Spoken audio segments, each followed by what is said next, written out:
And W239BF Rochester. The sports leader. 95.7 FM and AM 950. The Fan. Rochester. An Odyssey sports station. The Sports Bar with Danger and Battaglia. Signing several of their rookies, 9 total. So they can have a Shane Simon on standby when they need him. Justin Jefferson. CeeDee Lamb is absent as the Cowboys start a mandatory minicamp. Christian McCaffrey. Mike Danger. I've come up with these satisfaction power rankings. Gene Battaglia. We still live in this week-to-week mode. Like, somebody's going to knock on the door. Hey, guys, time's up. Time's up. I'm here to math so you guys don't have to. Oh, thank you. Thank you. Thank you. Let's talk a little NBA Finals. I trust Kyrie, but he's a big reason why I'm believing I think Mavs are going to win the series. I think Mavs are going to win in 6. Caitlin Clark, she got cheap shotted against the sky. She's been getting beat up. The reason why we watching women's basketball is not just because of one person. It's because of me too, and I want y'all to realize that. Are they cheering for the Oilers or are they cheering for the Panthers? Go Sabres! The new Amerks head coach. Padres infielder Tucupita Marcano is now officially permanently ineligible, in the words of Major League Baseball. That's what's in! Novak Djokovic has withdrawn from the French Open quarterfinal. 95.7 FM and AM 950. The Fan. Rochester. Very good afternoon to you as we welcome you on into Rochester's only local sports talk show. You found the Sports Bar. It's Danger and Battaglia. Thanks for tuning us in at 95.7 FM, AM 950, listening on your smart device when you ask it to play 95.7 The Fan. And the free-to-download Odyssey app is where you can find us sounding our best, and we're looking our best now in the video stream. Our YouTube channel at The Fan Rochester, also streaming at twitch.tv/The Fan Rochester.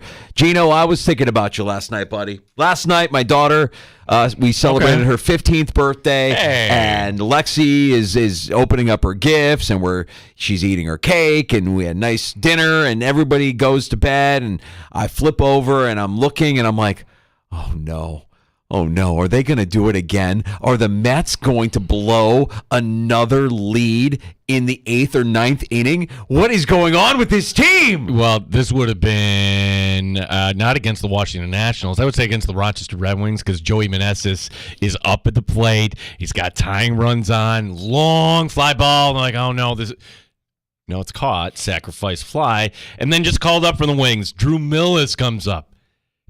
Punched out, baby. All right. Yeah. One night I can be happy. Yeah. But like for a second there, you were thinking, oh, come on. Are you serious? I mean, like you've got runners in scoring position. You're not looking it looked like it was going to happen again, that the Mets were going to choke away another late inning lead. They get the win last night, Gino. So with that in mind, we celebrate today.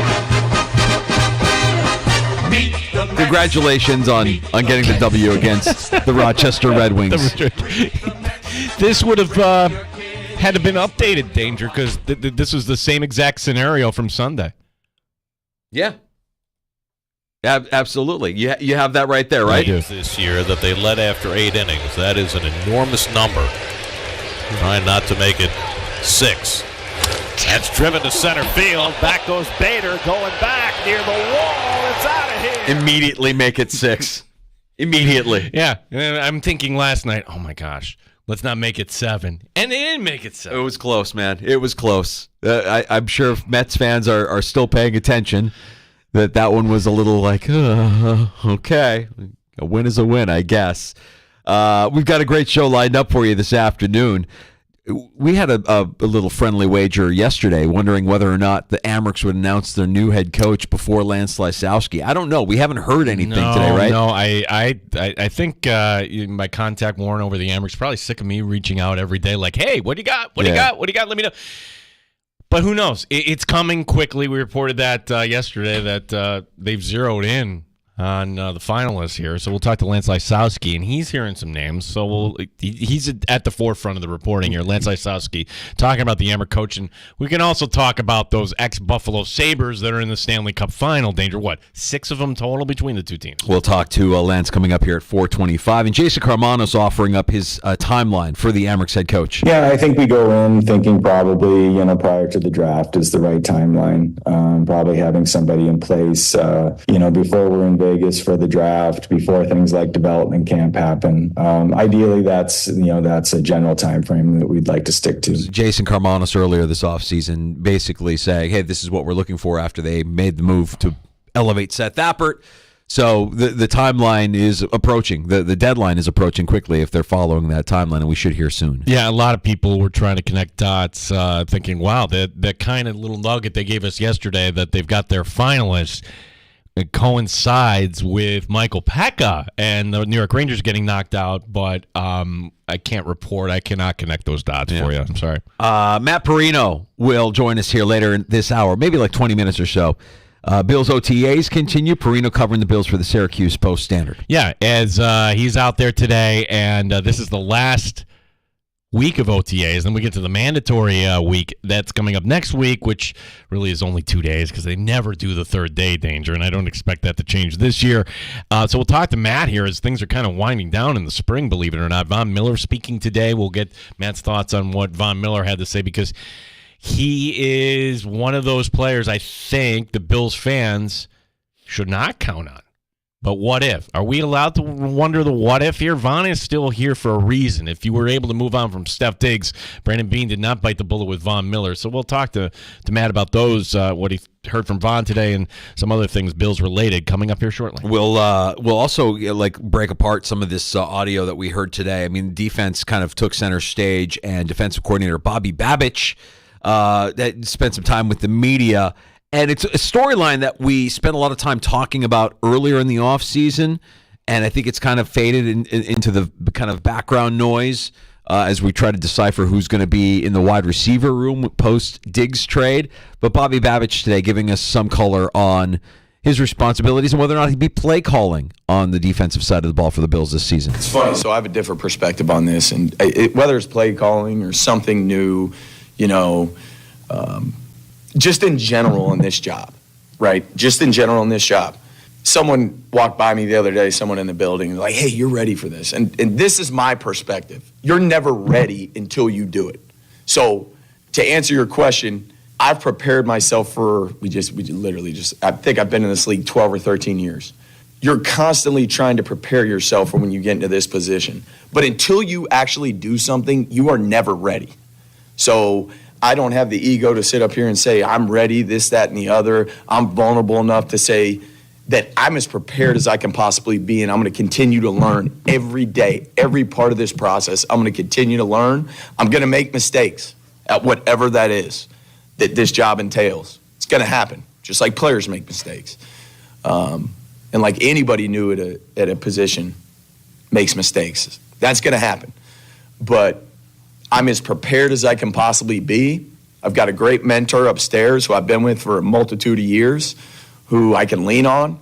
And I'm really, really, really excited for this opportunity. And I'm willing to do whatever it takes to help this team win a Super Bowl. And that's it. End of story. That's been the way I've gone about things. And that's the way I want to go about it. Well, I just want to be part of something special here in Buffalo. Kind of like Bobby Babich. That is a football guy. Football guy through and through. How many prepareds did you have in there? That might be his buzzword there. Prepared, admitting what he doesn't know.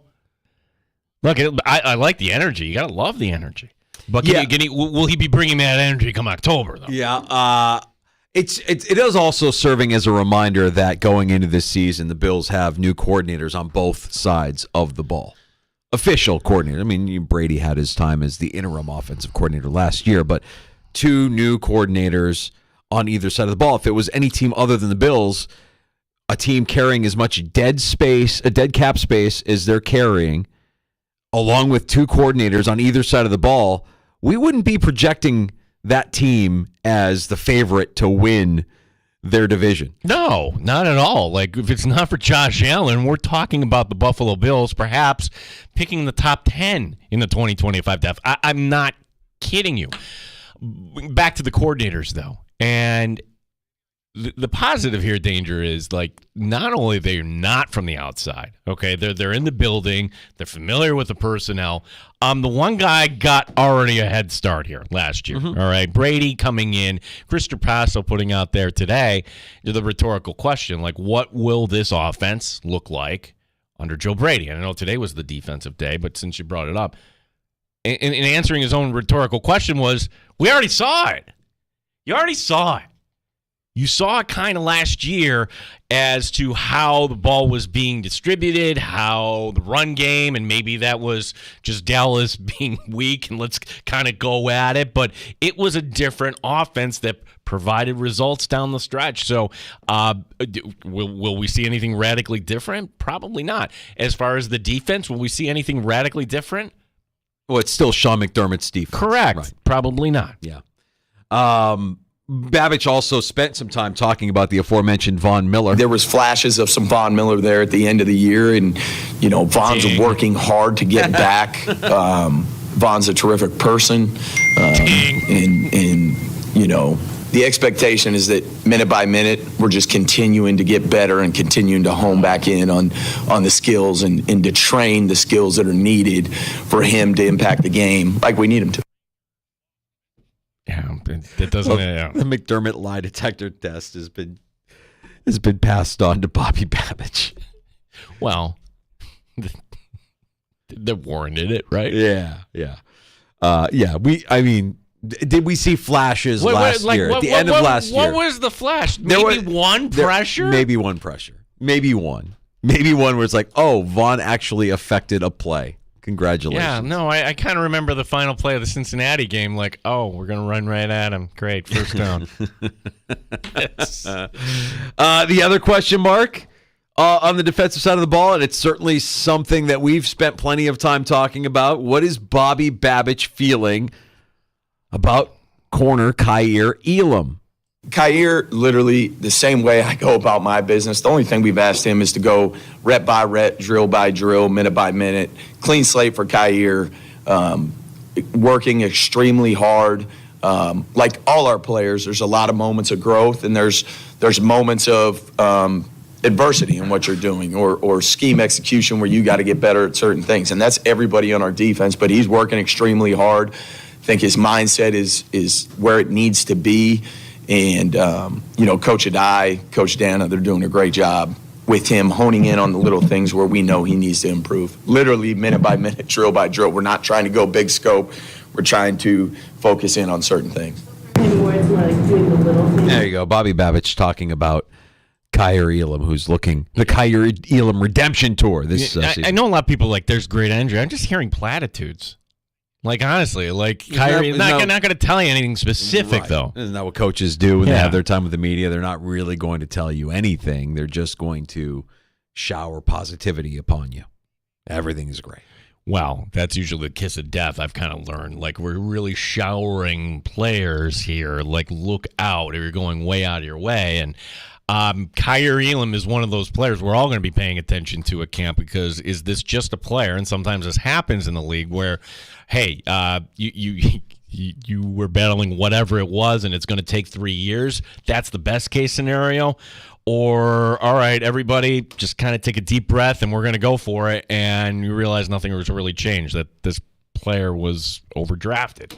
No, it doesn't do anybody any good to kind of talk about the latter. So we're going to talk about the positive right now. We're going to pump the tires right now. Matt Perino will stop by the sports bar here in about 10, 15 minutes or so. We'll discuss more about what we learned today from the OTA session with the Buffalo Bills. And speaking of the Bills, now with a little bit of cap flexibility as we've passed June 1st and we've unloaded Trey White's cap space, the Bills went ahead and signed, what did they sign? 8 of their 9 draft picks? 9 of their 10. They'd signed 9 of their 10. 10, yeah. Yeah, 9 out of their 10. So they put pen to paper 9 times this afternoon. 9 times with everybody from second-round safety Cole Bishop, and with only Keon Coleman here yet to agree to terms on his first deal. Yeah, and talking yesterday with Greg Thompson, I mean, it's always good because we kind of understand the basics of the cap, but you need to kind of just be refreshed on some of the things, and one of them being,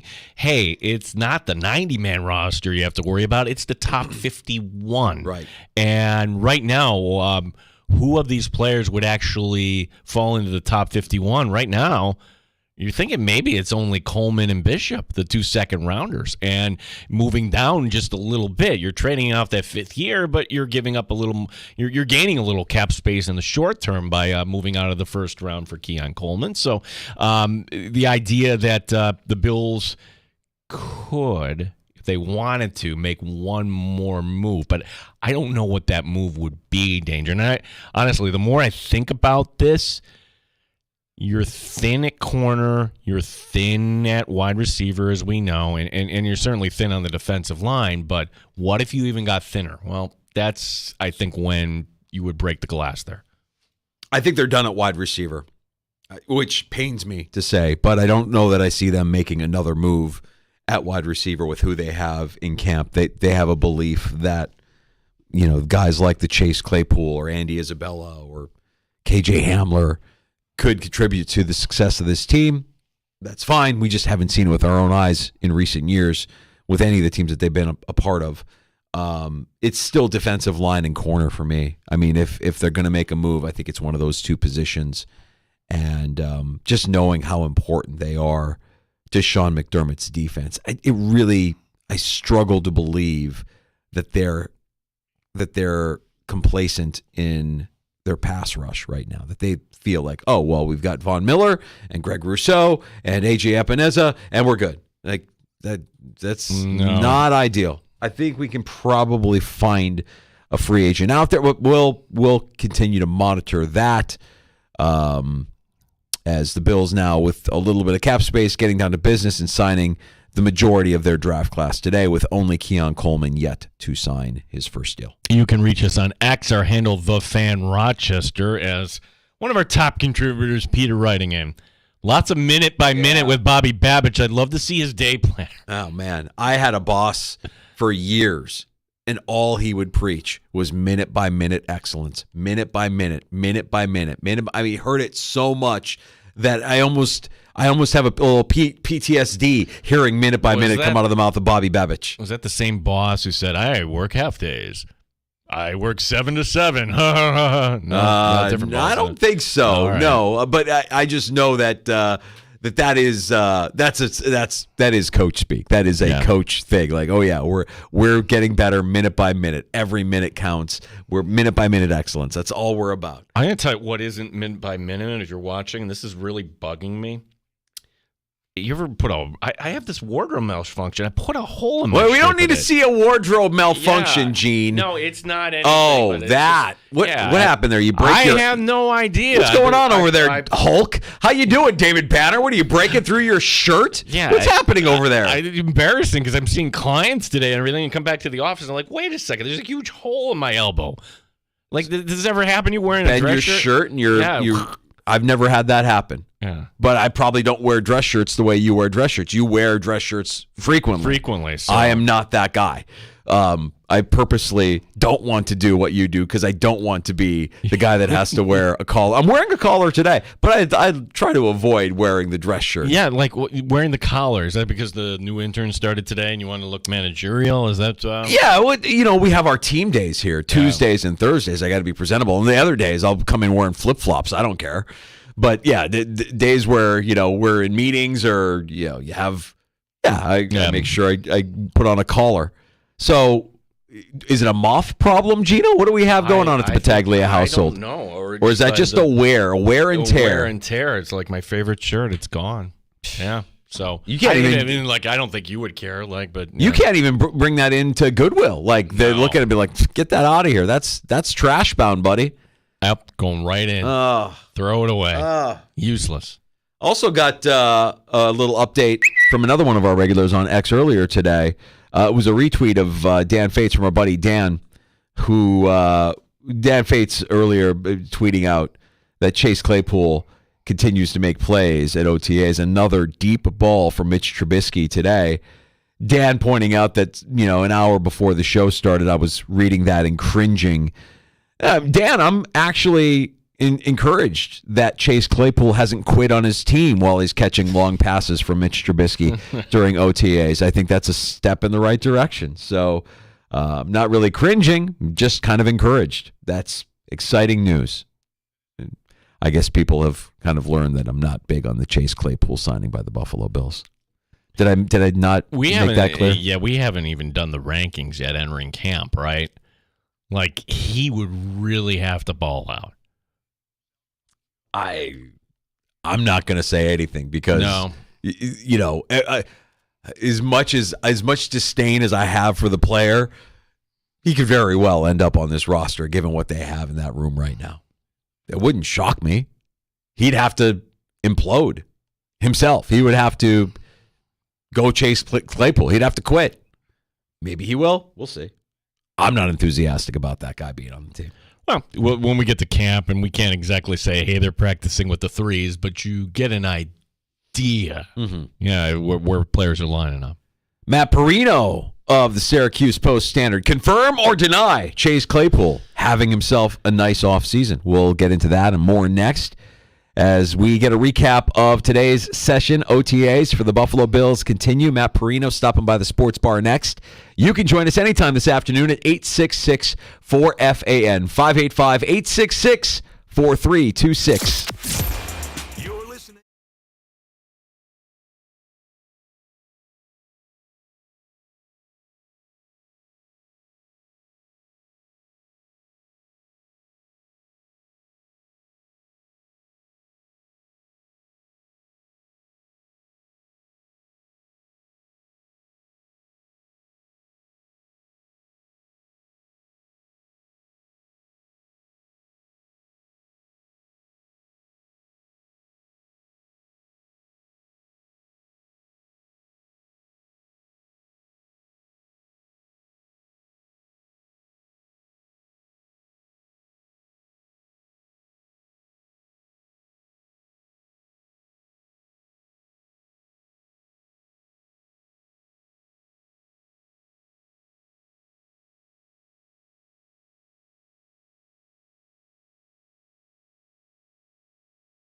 Rochester Sports Update. It's the final week of OTAs for the Buffalo Bills, next week being the minicamp that is mandatory. Here all along, Von Miller, the defensive lineman, giving us an update on his knee. Continue to grind and just continue to work on my knee. I think everything revolves around my health, the way my knee's feeling. And so far I've been feeling great. I've been practicing without a knee brace. That's something I just could not do last year. We'll get the thoughts of Matt Perino, Syracuse Post-Standard and the Shout podcast. Matt joining us next here in the Sports Bar. DJ Hurst coming off a 10-strikeout performance for Rochester. He's been called up. Makes his Major League debut tonight as the Nationals host the Mets. Yankees hosting the Twins tonight. Game 1 of the NBA Finals coming up on Thursday. Get 2 for 1 rounds of golf to Wildwood Country Club. Log on to getmyperks.com today. Gene Battaglin, the sports leader, the Fan, Rochester. Pull up a stool and join us. 585-866-4FAN. 866-4326. The Sports Bar with Danger and Battaglia on the Sports Leader. 95.7 FM and AM 950, The Fan, Rochester. Matt Perino covers the Buffalo Bills for the Syracuse Post-Standard, NewYorkUpstate.com, the Shout podcast. We heard from the defense today. Matt, OTAs continue before mandatory minicamp next week. What are your impressions of Bobby Babich so far? I mean, they're about what he's been billed as. I mean, he's an intense guy. I mean, he's always been intense out on the practice field. I think one of the cool things about him being in his role now, from my perspective, is he kind of takes you into it a little bit more than most do. And maybe that's just a young coach, and maybe that'll change over time. But, he had his introductory press conference today, and I thought, it kind of took us into the process, something that, Sean McDermott early on, they were together in Carolina where Babich didn't get a start but was very young in his coaching career. And, Sean became this mentor for him and kind of took him aside years ago when he got to Buffalo as the safeties coach. And, Bob Babich wasn't going to coach forever, and kind of talked to him about what could potentially be his climbing a ladder in the coaching, and it's led to him becoming the defensive coordinator. I thought the way that he answered the play calling question today was interesting, good, all that kind of rolled up into one. He basically said, listen, I don't have the ego that's going to tell you right now that I can do something I've never done before, but know that I've prepared as much as I can when given that opportunity, and I think that he's going to lean on Sean. He said that as well. All good things early on, but the test will start in September. Yeah, no doubt about it, man. I'm going to ask you a question I don't know if you know an answer to, but it's one of the things we'll be watching is that, hey, we can kind of say this still is Sean McDermott's defense, just between, the plays and the scheme and whatnot. In what ways do you think Bobby Babich could put his fingerprints on this defense and help it improve? Yeah, I think he's going to have to prove it, and I think that, the way that they put together the summer plan and then the preseason plan, he's going to kind of be trial by fire, like getting a chance. That's the one thing that we've talked so much about these young coordinators. The one advantage that Brady's had is that he had a chance to be a coordinator before. He sat in the seat.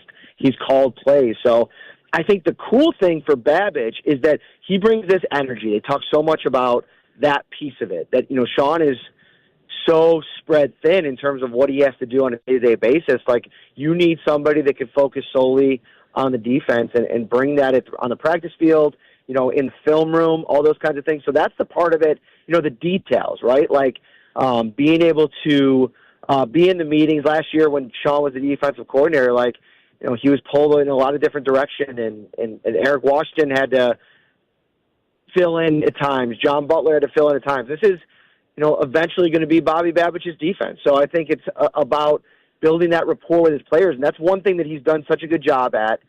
First with the safeties, then at the linebackers, is like developing players and finding a way to maximize guys. And they're going to have to maximize guys in a position group that he's never coached before. The defensive line, I mean, there's some question marks for a couple of these guys. How much can he, help unlock them with Marcus West? I think that's an area where they could tap into Babich a little bit and say, all right, what worked with Bernard? What worked with Poyer and Hyde? And maybe try to help out the defensive line a little bit. Matt, when you look at the Bills having new coordinators on both sides of the ball and carrying the kind of dead weight that they're carrying on their cap, if this was a team not named the Buffalo Bills, we wouldn't be talking about them as a favorite to win the division. I don't know. I think we probably still would be if they had Josh Allen. I think that to me is the piece of it that there's question marks with all the other quarterbacks in the division, right? Like you got a rookie in New England who isn't even the starter yet. You have a very aging quarterback in New York, which we don't even know what the version of the player is going to be. And then obviously Tua has been really good the last 2 years, but his contract situation and his health question marks in the past, I think as long as you have Josh Allen, you're still there. But I think you make a good point. Like, there's a lot of youth at the coaching positions now under Sean McDermott. Something that it's never been like this. He's always had established guys somewhere. Even Washington and Butler, though they didn't have the defensive coordinator titles, they have decades of coaching experiences in this league. So and at the college ranks. So I think I get your point. Matt Perino, Syracuse Post-Standard Shout podcast. Today, defense kind of stepping into the spotlight. As you know, Matt, we heard from Babbage. We also heard from Von Miller. And the way last year ended for Von Miller led us to believe maybe this is it for him. Brandon Beane somehow convinces him to restructure his contract. Von, one thing we know about Von is that when he's in front of a microphone, he's always very positive. But after hearing him today, what's your sense here of where he's going to be at as we're going to be approaching training camp here next month, Matt? Well, I'm glad you asked the question that way, because after hearing him talk for a minute, I kind of asked him, like, you're so positive all the time. Like, how much did that take a hit this offseason? And he said he didn't dispute it. He's like, definitely it took a hit. I mean, when you go back and watch what he did over the course of 14, 15 games last year, that wasn't the Von Miller that everybody remembers. And at 35 years old, like, it gets harder. It doesn't get easier at this stage to go out there and be the guy that you've been, the Hall of Famer that you've been. But another part of it that was interesting to me was that he said he still wants to play a couple more seasons. And, he left it open. Like, he said when God tells him it's time to hang it up, it's time to hang it up. But the fact that he's still eyeing this, like, it's not all in for this season, it's still something that he wants to try to do for multiple years, tells you that, he's feeling good. He had a good day on the practice field today.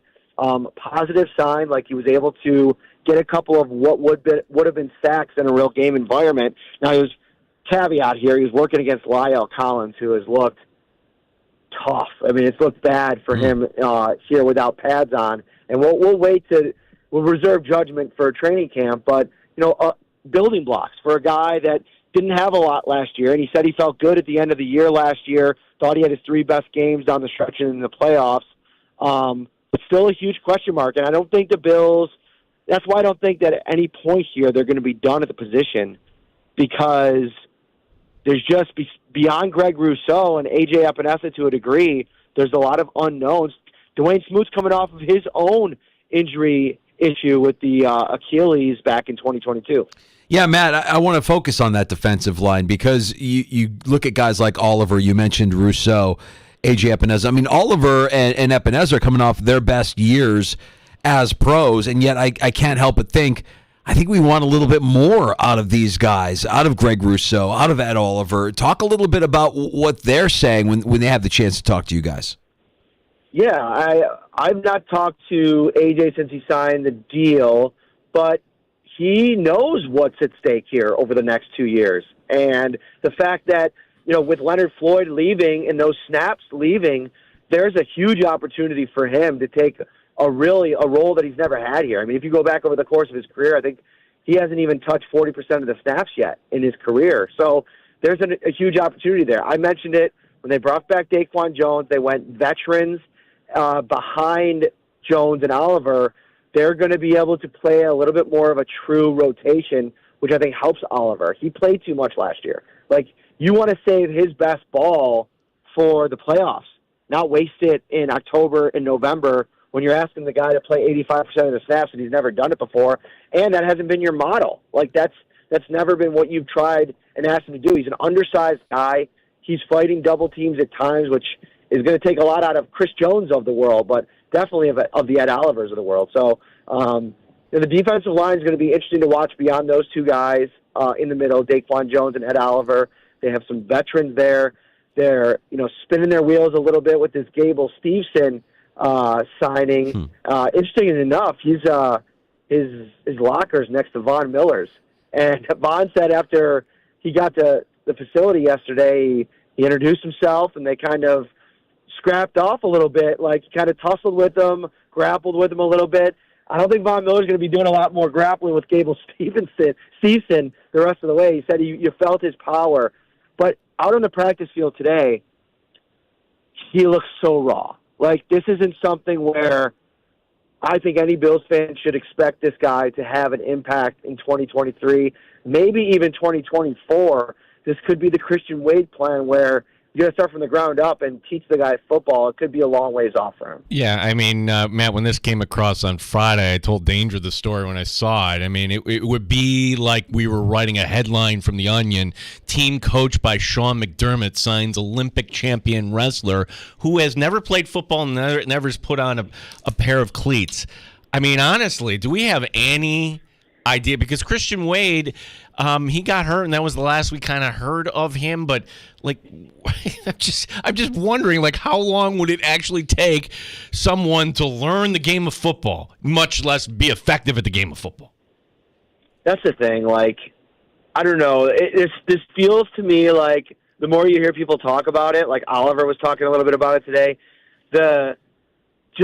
the ability to have a guy that has competed at the level in the wrestling world, in the Olympics, like Steveson, it feels like that's what he's kind of here for right now. And if the light goes on at some point, that'll be like extra.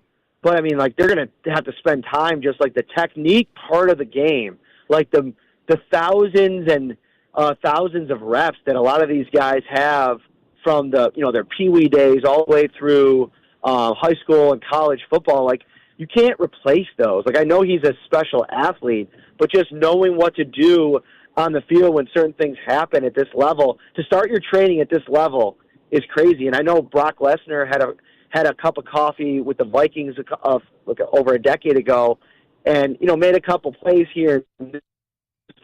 Great athletes will find a way to do that, but there's so many nuances to it that it's like, yeah, it's a fun story. But I think that you could just have Steveson stand in the front of the room and talk about his experiences in the Olympics, and there might be some juice there, and that might be what they're looking at. Yeah, I mean, I want to believe that he's going to be used as a prop in training camp for a team meeting, and you could have Sean McDermott tap into the greatness of winning an Olympic gold medal. But I worry about not just with Steveson, but also with Clayton. I mean, guys that have never played the game before.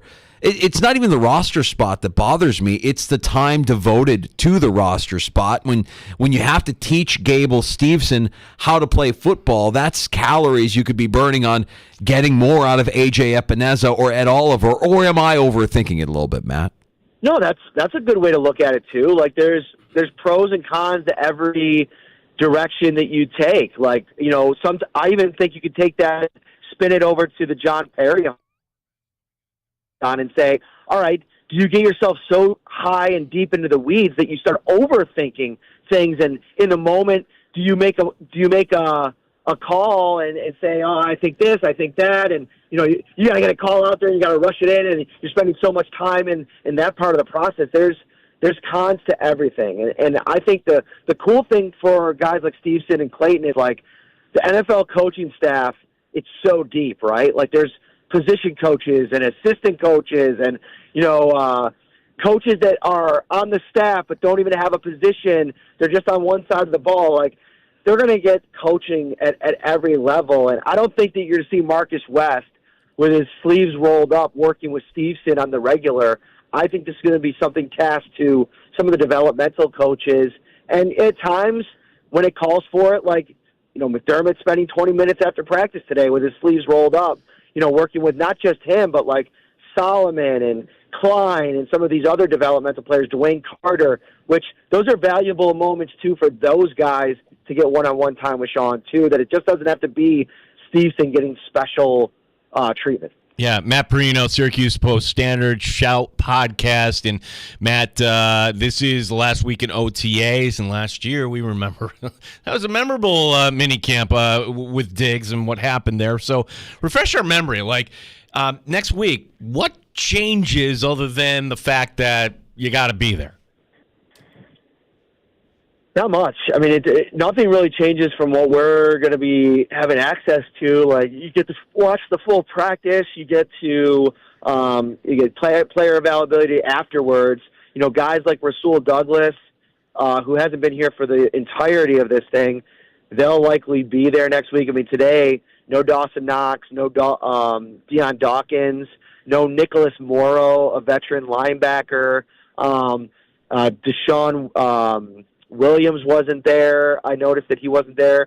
So these guys will be there most likely next week, and it'll become a story if we do attendance next week and some of these guys aren't there. But again, like we talked about this last week a little bit, I think this stuff ends up getting overblown anyway. Like a guy like Rasul Douglas came in cold, never seen this playbook in the middle of last season and ended up leading the Bills in interceptions. I mean, the guy's been playing football in the NFL for 8 years, been a part of this system now for half the season. I think he pretty much knows what he's showing up for at minicamp and then again at training camp. Have you gotten any sense from any of the players that you've overheard or had exposure to, Matt, that there's any chatter about changing the offseason program as was being rumored to be proposed by the NFLPA? Not at all, actually. It hasn't been something I've heard people like talking about. It's come up a few times in interviews, but like almost like the players like, oh, so explain what's the proposal, what's going on, almost like they don't know about it. So like I don't know if a lot of people are plugged into it. You know, maybe the brain trust that is the NFLPA and some of the higher ups are kind of working at it. I'd have to actually even do some due diligence and see who the player rep for the Bills is. I remember for so long it was Lorenzo Alexander. Might be Dawkins, who wasn't even there today. I'll do a little legwork there and maybe check back in with you next week. Yeah, sounds good. I mean, if one thing, I know from the player standpoint, I can't imagine the coaches would be down with, all right, we'll just see everybody in late June. Good season, everybody, here at the end of January. No, I don't like the idea of it. I'm sure coaches and general managers and, front office folks don't as well. There's so much that you learn. The stage is set for training camp at this time of year. Like there's like little things that you'll see out on the practice field where just like, how do guys go through reps? Like, are they going through the motions? Like, is that going to kind of be a demerit for a guy that says, okay, when we were doing the install back in OTAs, like player X, half, through a route. And is that something that, we're going to be watching closely for when the pads come on and it's going full speed? Like, does any of that bleed into it? And so I think that this is a valuable time. Like we've mentioned, the team building aspect that obviously the Bills take very seriously. But there's stuff that you're learning about these players and guys that you've never, if your first access to rookies and free agents that you just brought in is right as things are getting ramped up at training camp, I think you lose a good portion of time where you get to know these guys, which is really important. Matt Perino covering the Buffalo Bills for the Syracuse Post-Standard and the Shout podcast. And Matt, there was a bit of news, not really football related, but Buffalo Bills related yesterday that Gene and I were talking about. Wanted to get your take on what the possibilities could be in 2028 if the Bills indeed are hosting the NFL draft at the new stadium. Yeah, I know this has been a very popular online debate here over the last 24 hours. I've been kind of offline before this morning, so I'm just kind of catching up on all of it. But there are people that have their heels dug in on one side of this thing, whether or not Buffalo could host a draft, whether it's feasible. And now I say, go do it. Like, go do it and find out. Like, if this was like 2010, like, sure, like maybe the hotel space might be a real issue. But I think with the way that Airbnb has taken off, and the fact that you could probably find places to stay in and around all the different sites that they probably do things, it would be a cool moment for the city. And, 2028, I mean, the stadium's going to be up. It's going to be an attraction. I know when we go to new towns or towns that have new stadiums, obviously LA is a draw no matter what. But, being around SoFi Stadium was super cool. It's part of the process. So they can build it around that, and maybe you get that figured out, and maybe some hotels kind of pop up around that time. And there's a lot of hotels downtown as well, and I think that you're always trying to drive business down there. So I say do it. I say figure it out, do it, ask questions later, figure it out later. I think it'd be a lot of fun. Yeah, Matt, I've asked you this question before, but, times change here. And for all our Rochester listeners who don't go by the stadium, haven't been there since the Chiefs playoff game, it's not a pit anymore, I guess. Like how's it looking? How's the stadium coming along when you drive by it? I'm so glad you asked this question. I just drove away from it as I left the facility, and I was blown away because I sent a picture to my wife last week, and I'm like, man, check this out. The skeleton of this thing is really going up. And now, and by that I mean, like, you could see all the beams up. You could see, like, if you use your imagination, you could see what it would look like with, where the stands are and where the steps are of the aisles. Now, you're actually seeing, like, rows. This was a week later, rows, like a whole section almost, like, completed. And almost like half of the skeleton of the stadium is almost fully done. First two levels. It looks like they're doing the third level. But, like, when you drive by it, like, you see what the stadium is going to look like, and the cranes are up. You can see it if you're driving in from a bunch of different directions. It's super cool. Like, you're at the phase of it now where every day it's looking different, and it's so far along now, too. You could see them working on one level of the stadium on the one end, and they're at the whatever it is, like phase 4 or 5 of that section, and you could see them working on phase 1 at the other end, and they're like, they almost have two different crews doing, or maybe multiple crews doing multiple things at multiple spots. It's really cool. Like, if you just want to take a drive out just to go to the Bills store and to check it out, like, it's at the phase now where it's going to be super cool to look at it. Matt, if they do host the draft at 2028 in the new stadium, what do you think the likelihood is that they're asking fans to help construct the stage? I don't know if they do that for Bills Mafia because they might go ahead and jump through it while they're building it. You might have to. It might take too long. I don't know if that would be in the cards, but I think Bills fans would do anything they could to, like, have it. So, like, if it meant, like, having to build the thing, if you build it, they will come, right? That's a Field of Dreams line. Do it. Why not? Maybe they don't build it. Maybe you save that energy burning, burn that energy on shoveling out the stadium if we have a snowstorm the day before the draft. Now I get where you're going with that. Why not? Listen, it's the city of good neighbors, Danger. That's the moniker. Yeah. Sometimes you got to lean into that thing. I love it. Even if it's a bad PR stunt. What's coming up this week on the pod, Matt? Yeah, we'll be live here in about maybe about 5 o'clock. So we'll have that, and then it'll be kind of chill. Like, this is like the kind of the chill period, baseball season in full effect. So I'm half of the time Bills beat reporter, and then half of the time 9U head coach. Undefeated, by the way, if I'm not mistaken. We dropped our first one Sunday. It was a tough one on the road, Jamestown. Listen, asking a bunch of 9-year-olds to hit the road for an hour and a half and then go play a baseball game, it's tough. But we're coming back, and we got 3 this weekend, Friday, Saturday, and Sunday with some house sprinkled in.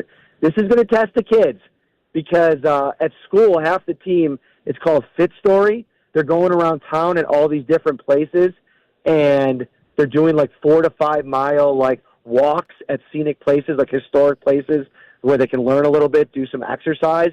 So we are going to test our mental fortitude this week, boys. Matt Perino, just at the beginning of his youth travel experience, Matt. Only the beginning, buddy. And you'll miss it when it's gone. Oh, yeah. Just enjoy every minute. I'm soaking up every single minute. I'm trying to, like, my wife records all of it, like the post-game speeches, the dugout speeches, the moments with my son out on the field. Like, I'm just going to, like, be this 60-year-old man that, like, has my little iPad, and just a lot of people will be crushing Netflix, and I'll be watching all my own, like, baseball videos with my kids. It's going to be I'm not rushing it. Yeah, breaking down film on the iPad. Matt, appreciate the time. Great work as always. Let's talk next week during mandatory minicamps. Sounds good, boys. Have a good week. Yeah, Matt Perino covering the Buffalo Bills for the Syracuse Post-Standard, the Shout podcast, and baseball coach on the side. And after next week, he'll have a little time off. That's right. Yeah, I think everybody after next week kind of starts to get into their summertime vacation plans. School's starting to come to an end. Graduation parties. Yeah, everybody making their vacation plans. The 4th of July is 1 month away. Not wishing summer away, Gino. No, not at all. I want June. We live for this. How many days do we come in here and lay weather? No, I don't want to skip ahead to the end of the month. Correct. No. Lance Lysowski of the Buffalo News covering the Sabres will be joining us here at about 4:25. Give us like a half hour or so on that. Up next, we'll get to some takes on tap here in the sports bar. Does baseball have a problem when it comes to players and their phone and placing bets? Where do we start? Does baseball have a problem? Yeah, we might have a problem. Wow. I'm going to give you a different angle on this because and again, I don't think it's just a baseball problem. And danger, I don't know if your Bears are going to get their stadium, at least not this quick. We'll give you the latest update from the Illinois Senate and why maybe the Bears go back to the original call in the playbook here. I'm putting my foot down. I have an unpopular opinion. I'm sure a lot of people will find it to be an unpopular opinion, and I don't care. I've seen enough. I've heard enough. I'm ready to move on to other things unless some things start to change in this league. We'll explain. I'll Drink to That is coming up, and we have time for your calls as well. If you want to join us, 866-4FAN is the number, 866-4326. You're listening to the Sports Bar with Danger and Battaglia on 95.7 FM and AM 950, The Fan, Rochester.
9BF Rochester. The sports leader. 95.7 FM and AM 950. The Fan, Rochester.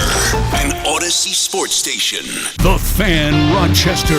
Sports update. It's the final week of OTAs for the Buffalo Bills, and talking today, the new defensive coordinator of the team, Bobby Babbage, on Cole Bishop. I've seen a player that has a bright future, but he's a rookie.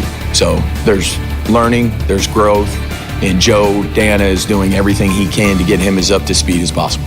To the diamond, where DJ Hurst, coming off a 10-strikeout performance for the Rochester Red Wings, he's been called up, makes his major league debut tonight as the Nationals host the Mets. The Wings are on the road this week in Worcester, Massachusetts. The Yankees taking on the Twins as they open a homestand. Game 1 of the NBA Finals coming up Thursday night as Dallas is at Boston. Get 2-for-1 rounds of golf with card to Wildwood Country Club. Head to getmyperks.com. This offer will not last. Gene Battaglia, The Fan, Rochester. The Sports Bar with Danger and Battaglia. Signing several of their rookies, 9 total. So they can have a Shane Simon on standby when they need him. Justin Jefferson. CeeDee Lamb is absent as the Cowboys start a mandatory minicamp. Christian McCaffrey. Mike Danger. I've come up with the satisfaction power rankings. Gene Battaglia. We still live in this week-to-week mode. Like, somebody's going to knock on the door. Hey, guys, time's up. Time's up. I'm here to math so you guys don't have to. Oh, thank you! Thank you! Thank you! Let's talk a little NBA Finals. I trust Kyrie, but he's a big reason why I'm believing. I think Mavs are going to win the series. I think Mavs are going to win in 6. Caitlin Clark, she got cheap shotted against the sky. She's been getting beat up. The reason why we watching women's basketball is not just because of one person. It's because of me too, and I want y'all to realize that. Are they cheering for the Oilers or are they cheering for the Panthers? Go Sabres! The new Amerks head coach. Padres infielder Tucupita Marcano is now officially permanently ineligible, in the words of Major League Baseball. That's what's in. Novak Djokovic has withdrawn from the French Open quarterfinal. 95.7 FM and AM 950, The Fan, Rochester. And we'll get the latest on that Amerks head coaching search from Lance Lysowski covering the Sabres for the Buffalo News. He's stopping by the Sports Bar here in about 20 minutes. We appreciate you stopping by. Thanks for tuning us in at 95.7 FM, AM 950, or listening in the free-to-download Odyssey app or your smart device when you ask it to play 95.7 The Fan. Don't forget about our video stream. We love when you check out the YouTube channel at The Fan Rochester. We're streaming on Twitch as well, and you can reach out to us on Elon's Twitter. That's X, at The Fan Rochester. So in the studio, we've got the monitor on always, and right now we're watching Florida, Oklahoma softball game, and look, we're watching this. It's on, and there's this nasty collision. 2 players colliding. Now it looks like they're both going to be okay, but it's a kind of a delay game. And in this instance, we can make light of this now because both players are okay. Danger and I played this game during the commercial break, meaning we're the director. Okay, give me the Oklahoma fan that's upset. Give me the Florida fan that's upset. Give me the Florida dugout. Give me the umpires. We were like spot on cutting to next. Yeah, we need some tears. Oh, we need some prayers. Can we get some prayers? Let's go to the stands. Oh, we see some prayers. I mean, look who you're catering to here. This is Florida and Oklahoma, so we need lots of upset fans clasping their hands together, worried, fearful. Give me some tears. Can we get some tears? We get some tears? Okay, we don't have any tears, but we have the umpires coming together, converging of the umpires. Okay, good. Yeah, and the one thing we were missing on, we kept calling, okay, now to the replay. Replay. Give us the replay. Now no, we haven't got the replay. Okay, finally we get the replay. Made us wait through I think they wanted to make sure everybody was okay before they showed the replay. Either that, or is the TV director thinking, you know what, if I hold back on the replay everybody wants, they're going to watch 1 minute longer, so let me just hold back. Maybe. Back. It wasn't a gruesome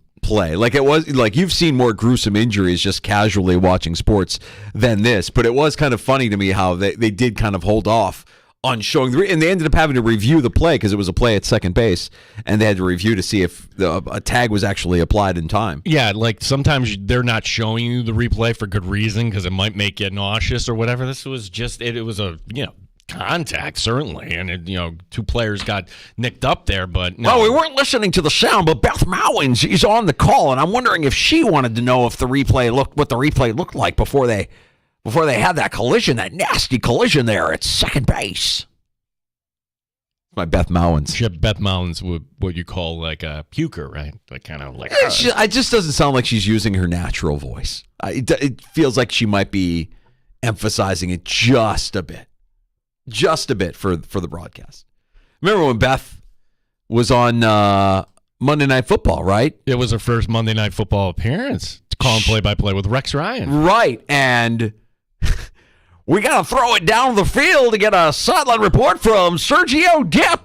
Beth, Coach, it's a pleasure to be with you guys here on the field from up close, just watching Coach Vance Joseph from here. You watch him now on the screen. This diversity in his background is helping him a lot tonight. Quarterback at Colorado, defensive back in the NFL. And here he is, having the time of his life this night, making his head coaching debut. First down, Denver Broncos. Thanks, Sergio. Diversity in his background. Glad we worked that into the sideline report. That was a reporter freezing up on national television. Poor guy. No justice for Sergio. He never got another chance. I don't think he did. No. He really didn't. Takes on tap in the sports bar. Yeah. How can they be so dumb? Who are we talking about? Yeah, well, you've heard this a lot. Talking about baseball banning these players. By the way, 4 more players suspended on the same day. And you also have the player from the Padres. Okay, we told you about that yesterday. Still, that's the thing when you say, how can they be so dumb? Like, you still don't know the rules? You're a professional athlete and you still don't get that you shouldn't be gambling?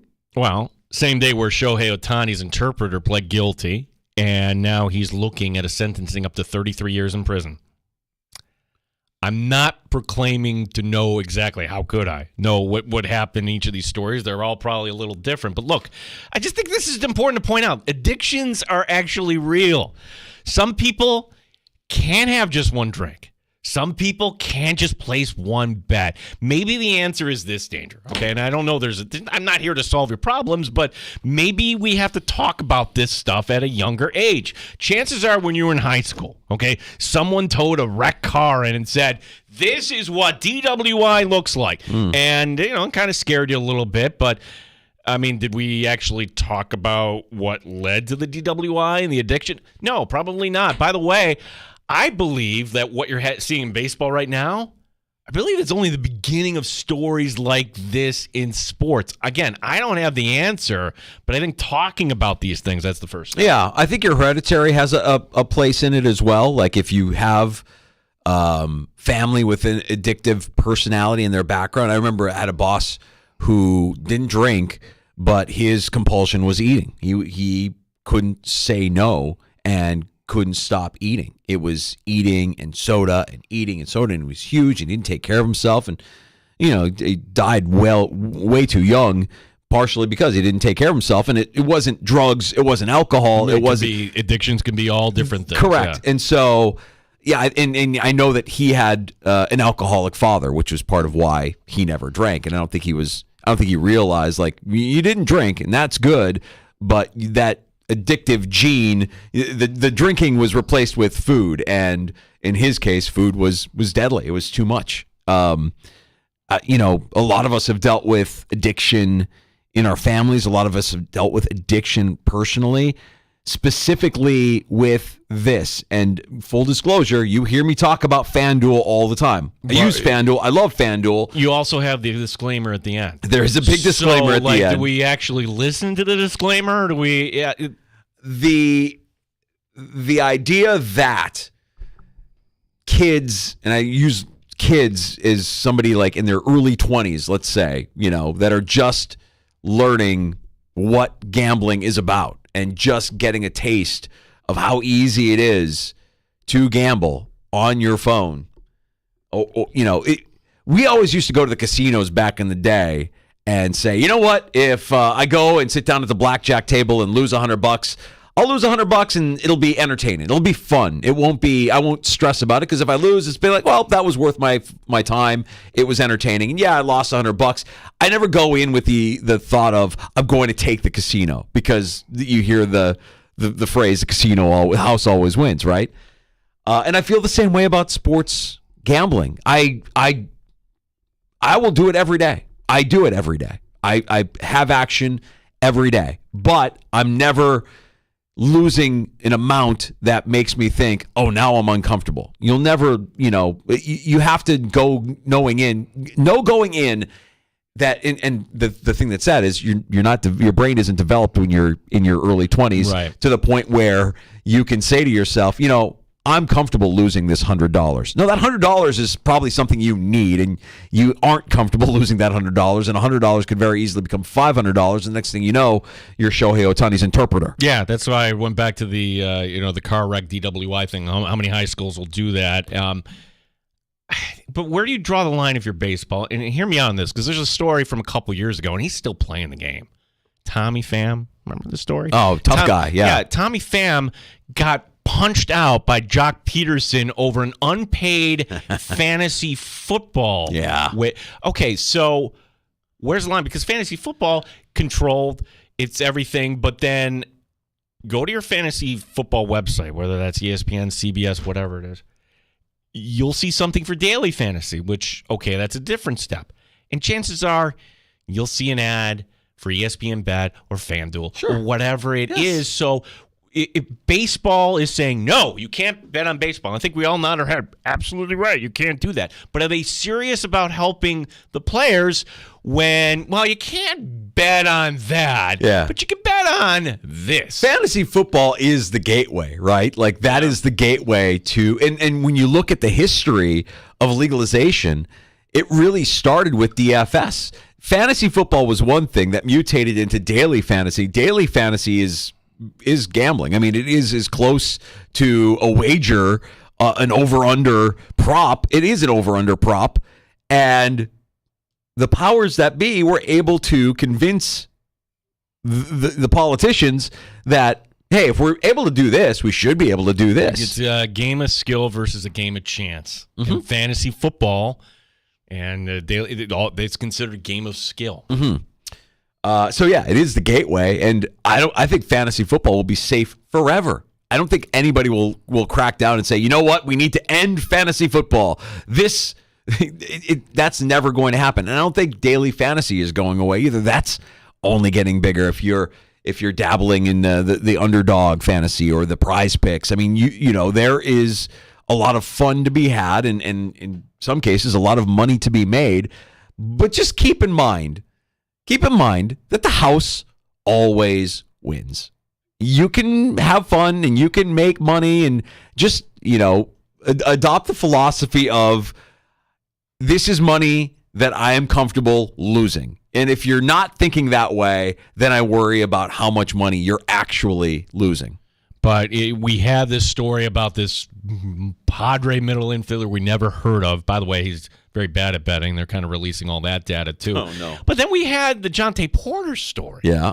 Up with the Raptors, where, like, wow, he's it's not going to affect whether the Raptors win or lose the game, but influencing his own prop bets by going under and pulling himself out because of a finger quote eye injury. Yeah.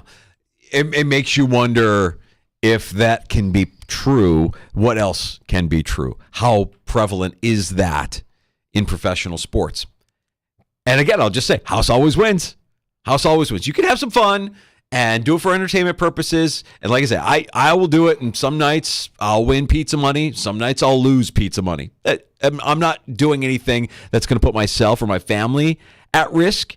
And I know that that's hard for some people, especially if you have the addictive personality. Right, and how does that addictive personality, I would imagine you recognize this when it comes to other addictions, but when it comes to gambling before it's too late, like how, if we took the Shohei story at face value, that's a big leap, right? Like, this guy's going away to the clank for 33 years. Like, at what point does he say, I need help? Or he's just chasing and chasing and chasing? Or just doesn't understand, just doesn't realize how much in the hole he is in, and what the consequences are of losing that much money. Yeah. I still marvel that there are players out there that are getting popped for gambling when it feels like they've done everything that they can to let you know, don't do it. Just don't do it. If you have an addictive personality, go to the Angels. We have other things that you can get addicted to here. That's a terrible, terrible thing to say, and I'm sorry. But that's a bad organization. Right. I'm going to say another thing that many will view as maybe an unpopular opinion. In the last 72 hours, Gene, I've concluded that the WNBA just isn't for me. What? Listen, I love what Caitlin Clark accomplished in college. I love how she's elevated the game. My issue with the WNBA has always been the quality of the play, the missed layups, the airball threes, et cetera, et cetera. And now on top of that, you have a jealousy and immaturity that has completely turned me off. Hearing Angel Reese, you heard it in the open, her quote in the open there earlier this hour, defending the actions of her teammate, of the cheap shotters, of Kennedy, and doubling down by saying, we're watching women's basketball not just because of one person, it's because of me too. That's a different level of petty. And meanwhile, Caitlin Clark just continues to kind of take her lumps in the league. She keeps showing up with her mouth shut. She's actually acting like a pro, showing some maturity. And I certainly wasn't tuning into a WNBA game to watch Angel Reese go 3 for 10. Ooh, you're such a star. I respect the effort that these athletes put into their craft. I understand the challenges that they face and will continue to face. I'm just not interested in stomaching a product now that's laced with jealousy, cattiness, and now even political undertones when greatness can be found without it in loads of other sporting events. Let me know when someone does something exceptional again on the court. Get back to me. I hope that the league adopts the leadership qualities of its biggest star soon. Until then, I'm out. Yeah, people are getting wound up about this. I don't need to play the McNutt Stephen A. Battle they had. Yeah, that or McAfee. Like, why do we have to use that word? I mean, there's just some things like where are we? Why are people getting wound up about this? And race. Yes. Race. Yeah. That's why. Yeah. Well, and then race when you have Angel Reese. Look, understand Angel Reese, what she's doing here. She's embracing the villain role as she always has. I think she's smarter than a lot of people would let on to believe. I think the issue here is nothing's really changed, Danger. It's like I've had this take, like if you had to, just go side by side, which sport or sports would you say the product for the women is something you enjoy more than the men? Soccer. I'll give you two. Soccer being one. I think soccer is more entertaining for the women. And I will say tennis. I think tennis with the serve and volley, it's a better style, more personality, it just seems like, rather than just guys who just mash from the baseline. They're just like a bunch of robots right now in tennis. I've just been turned off so much in the last 72 hours by this product that I'm not going to fault anybody for being into it.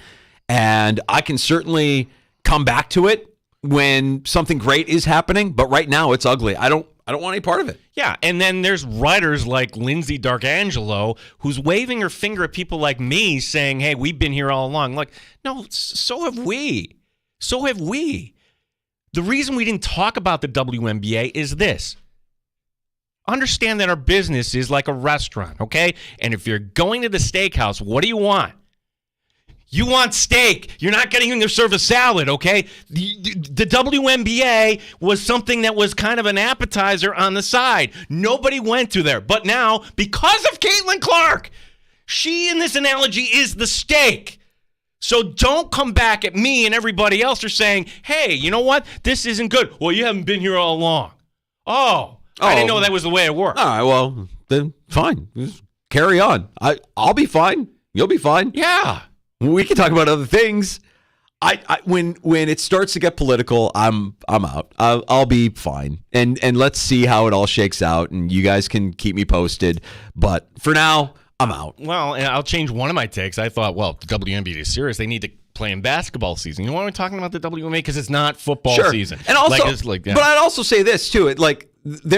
My take has always been the level of the quality of play is just not up to the standard that I want, that I'm going to devote my time. I want a quality of play.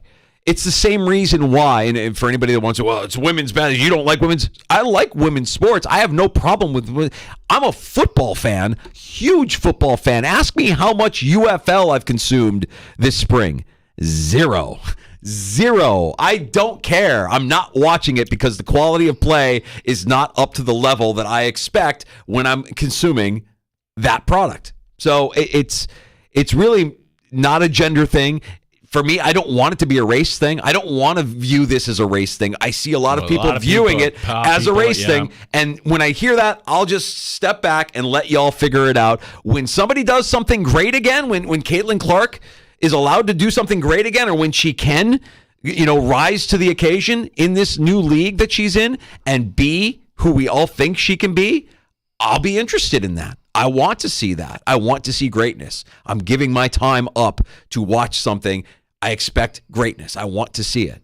And I just don't see it on a consistent basis. Real quick, we've got Lance Lasowski coming up. Emmanuel Welch, who's he? He is the Speaker of the House of Illinois. And regarding the Bears' request for public dollars danger, his simple answer is no. Yeah. Quote, as we've said to the Bears over and over again, to the White Sox and also to the Chicago Red Stars, that's the women's soccer team, there's just no appetite to use taxpayer funding to fund stadiums for billionaires. Yeah. So, okay, a lot of people saying, well, the pendulum's going back in the other direction. Look, maybe the Bears should just go back to the original play in the playbook, and that is the threat. No one ever thought the Cleveland Browns would move until they actually did. And no politician ever wants to lose a team. So if the Bears really want the stadium, how dirty are they going to want to get here? Okay? If they really want the stadium, then go take a meeting with St. Louis or San Antonio or somebody in London. You got to make this look real. Yeah. I love that they're not going to give any public dollars to fund the stadium for billionaires. It's the right approach. I agree. Like, why are tax dollars helping fund these giant coliseums that are going to continue to line the pockets of these billionaire owners for generations to come? No. So is this it? Is this finally the line here, or is this just negotiation? I think it's continuous negotiation. And Kevin Warren, Bears president, was brought in for this specific reason. He's been known as a guy who can get these deals done. Well, what happened in Minnesota? I'll tell you. That was right around the time when they were floating ideas and moving around. Mm-hmm.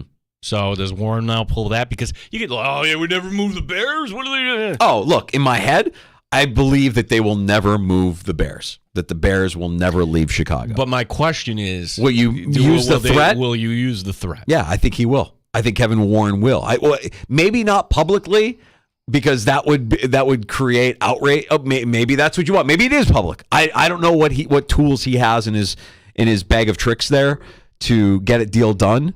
But he did it in Minnesota when nobody thought he could do it in Minnesota, and I think he'll do it again in Chicago. I'm going to make a different prediction here too. Like the Bears, somehow they'll figure that out. The White Sox with Reinsdorf. Oh, jeez. Oh gosh, that nobody's going to build that guy a stadium. No. He could end up in Nashville. No. Yeah. If the White Sox left Chicago, that would be tragic as well. But the idea that Reinsdorf, he's just universally hated. Chicago sports teams' ownerships, I think, are dirt, are just complete mud. I mean, any one of them. Go ahead. They're the worst owners in that city. The worst owners in professional sports. Lance Lasowski covers the Buffalo Sabres for the Buffalo News. And he's going to stop by next, give us a little update on the Amerks head coaching search. Next on The Fan.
update. It's the final week OTAs for the Buffalo Bills minicamp next week. Keeping an eye on Von Miller. He spoke today, Miller, on working his way back. Continue to grind and just continue to work on my knee. I think everything revolves around my health, the way my knee's feeling. And so far I've been feeling great. I've been practicing without a knee brace. That's something I just could not do last year. What's going on in the Amerks coaching search? We'll talk to Lance Lysowski, Buffalo News, coming up next year in the Sports Bar. DJ Hurst coming off a 10-strikeout performance for the Rochester Red Wings. He got called up. He makes his Major League debut tonight as Washington hosting the New York Mets. The Wings, by the way, on the road in Worcester, Massachusetts. The Yankees host the Twins tonight. The NBA Finals begin on Thursday, Game 1 in Boston between the Mavericks and the Celtics. Gene Battaglia in the Sports Leader, 95.7 FM and AM 950, The Fan, Rochester. Straight up with no chaser. You're in the Sports Bar with Danger and Battaglia on the Sports Leader, 95.7 FM and AM 950, The Fan, Rochester. Yeah, I think we go in thinking probably, prior to the draft is the right timeline. Probably having somebody in place, before we're in Vegas for the draft, before things like development camp happen. Ideally, that's a general time frame that we'd like to stick to. Amerks GM Jason Carmanos earlier this offseason discussing the timeline for the Rochester Americans to name their new head coach as we welcome in Lance Lysowski covering the Sabres for the Buffalo News. Lance, don't tail me if I'm offering up a bet. The lesson here is I thought that we were going to have a head coaching announcement by the time we talk to you this week. We have not yet heard, but we do know that there are some intriguing options out there, Lance. What do we know so far about this replacement for Seth Appert?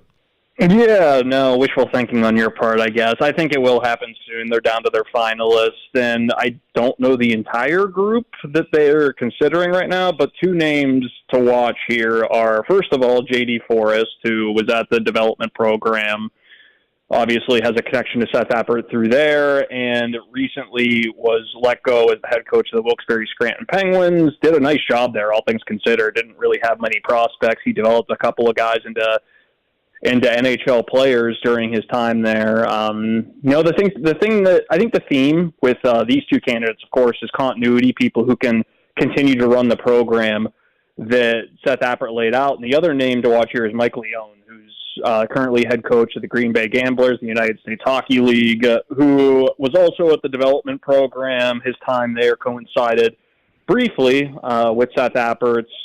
Has coached in the international tournaments as an assistant. Not a whole lot of head coaching experience, only 36 years old, but obviously somebody who is being considered here because they feel he can pick up the baton from Seth Appert and continue to the culture, everything that they've done in Rochester since 2020 in terms of operating it. Very similar to what the development program in Plymouth, Michigan has been. Yeah, I mean, if we go back to that hire, Kevin Adams making the hire as Seth Appert, and I don't know if the two actually had any connection previously, but I mean, would that be kind of, hey, if this worked once, why not try this same path again? Is that kind of the logic here?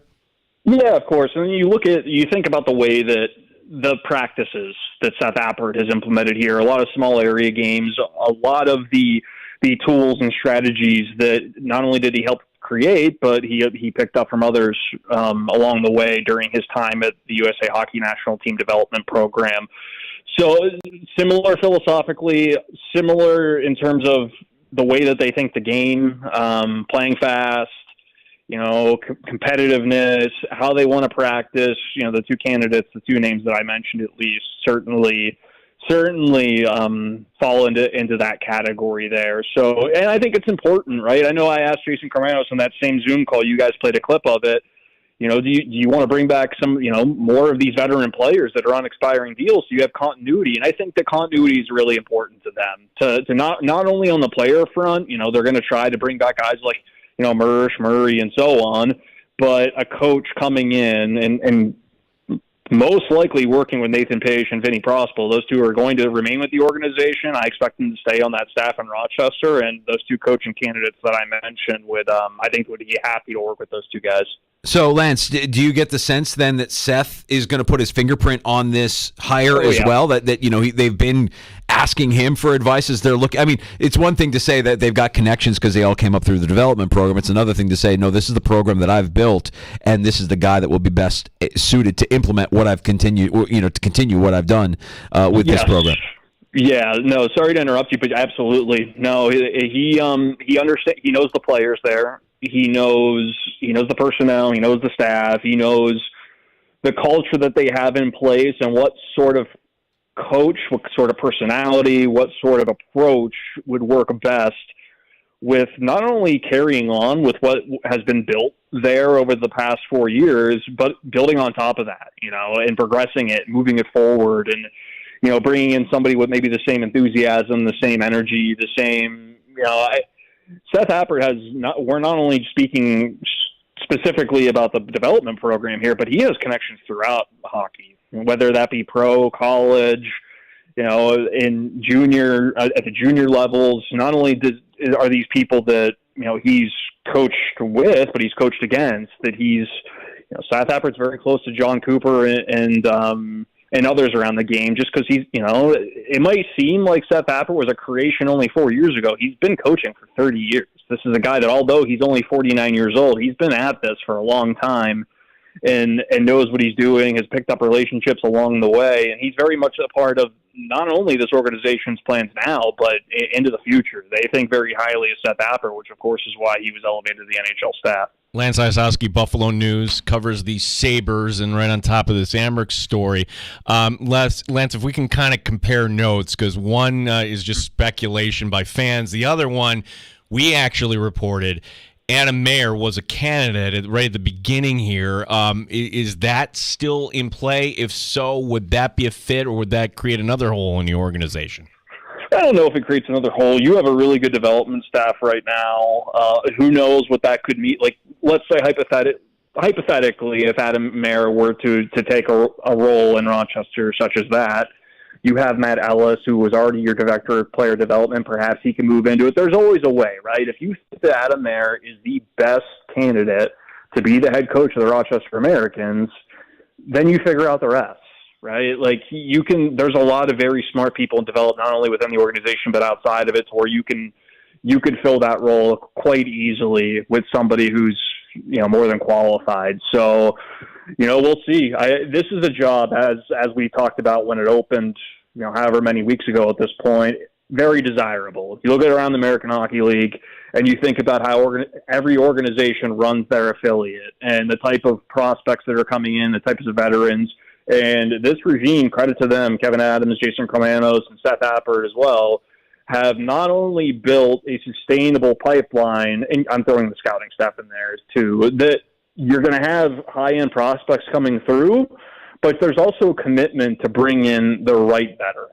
Now, you're not going to bury prospects with guys on two-way deals. It can happen at times, like, it's inevitable, right? You need to make sure you have depth on your NHL roster, but you also don't want to block opportunity for prospects. There's a commitment here to win at that level, and that's very desirable to a coach who wants to prove that not only can they be in the head job in the American League, but that they can show themselves for the NHL someday. Yeah, the other name I want to just maybe just cross off the list, or maybe it's possible, but you get this a lot on social media too, I'm sure, Lance. Yeah. Michael Pekka, who was an assistant here, of course, under Seth Appert, takes the job of the Rangers, does, by all accounts, a great job with the Rangers. We saw it on display during the Stanley Cup playoffs. He's not really a candidate, correct? I don't see that happening, right? If he never left for the Rangers, perhaps that's a path that Michael Pekka could see himself filling. To be honest with you guys, I see, it wouldn't surprise me at all if the Sabres try to bring Michael Pekka into their coaching staff at some point. If they don't, he's going to have, this is somebody, you look at his resume as a player, you look at his resume as a coach, albeit in a short time span, and you think about the personality, the way that he thinks the game, he's going to be, if he continues on this trajectory, he's going to be in consideration for NHL head coaching jobs, let alone the American League. So, it would be an excellent choice, not only by the Sabres, of course, but Pekka to go ahead and do that. He could easily become an NHL head coach by coaching in Rochester. It's a proven path throughout the years, but it all comes down to what each person does. And you look at what the Rangers have right now.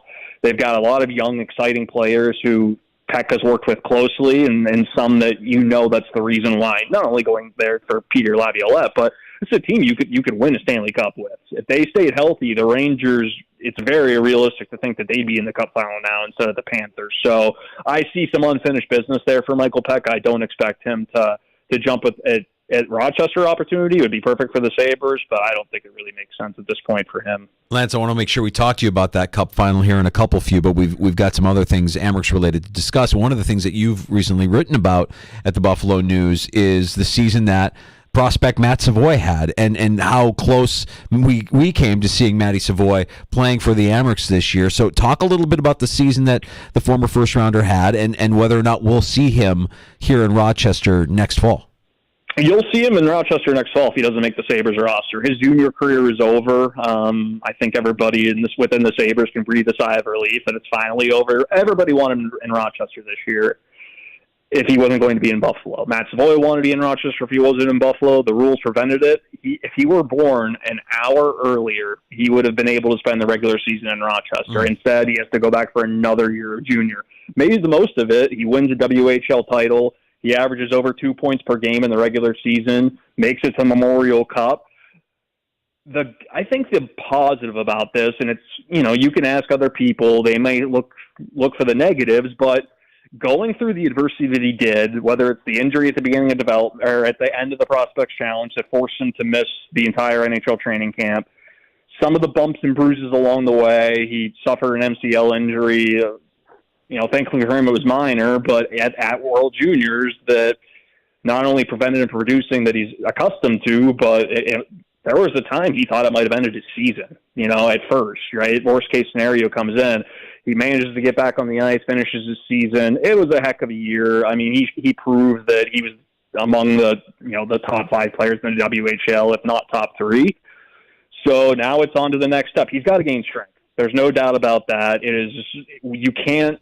I know everybody wants to speed that up, but you can't do it. Even Tage Thompson, who came out at 6'5" as a first-round pick, took years to develop physically. Now, I'm not suggesting that Matt Savoy is going to grow several inches and look like Tage Thompson, but the fact is, history tells us somebody with that frame is going to continue to gain strength into their 20s. So he is scratching the surface. This is a kid that he may end up being a winger, which is totally fine, but he already has a two-way game that is ready for pro hockey. He can score. Now is he physically going to be – it's going to be a grind. This is a big summer for him to get stronger, to be able to withstand the grind of an American Hockey League season. Lance, I love the fact that we have the scouting combine in Buffalo every year. Man, I should compare it to the NFL, where that's its own. That makes one of us. Yeah, okay. Well, it's. Sorry. Not to be super negative or anything, guys.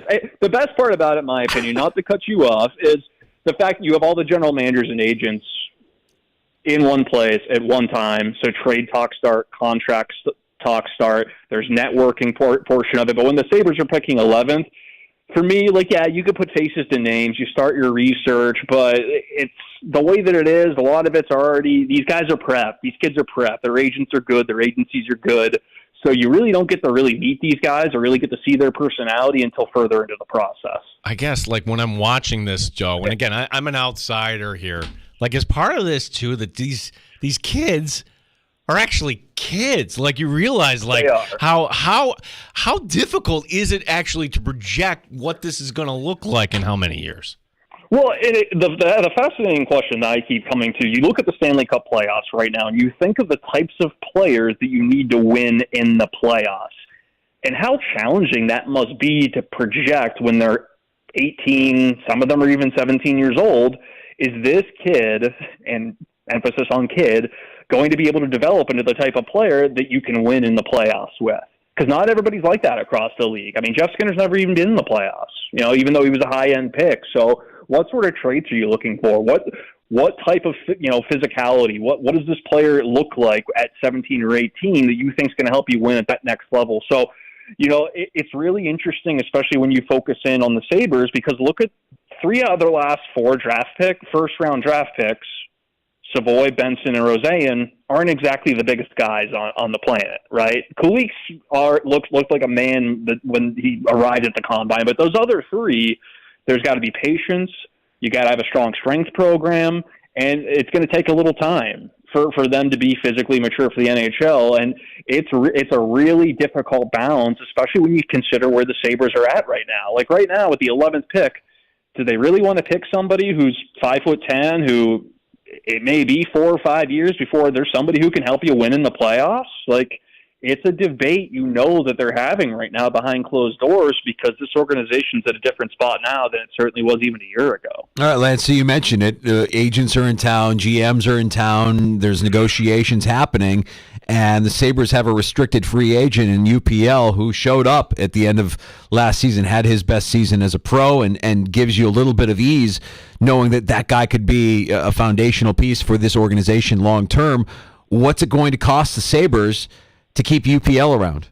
Well, it depends which side you ask. Are you asking the Sabres or the agent? Because that's 2 very different answers, right? So, no, I'm kidding. But when you look at Luukkonen and you look at the age, you look at the contract status, the production at this point, his side of the negotiation is going to be looking for Thatcher Demko money. And what I mean by that is 5 years times 5 is the Demko contract. That is what Thatcher Demko got at an earlier part in his career, where if you look at the comps, it matches up pretty sound. Now, the Sabres are probably looking at more closer to $4 million, which is around what Philip Gustafson got from the Minnesota Wild a year ago. Do they meet in the middle? Where is this going to go? It's going to get done, guys. It's a matter of what does it look like when it is done. Because if you're the Sabres, we could sit here and look at their cap space right now and say, oh, they got $23 million. They can afford it. What are they worried about? Well, you think about who's going to have to get paid in a year.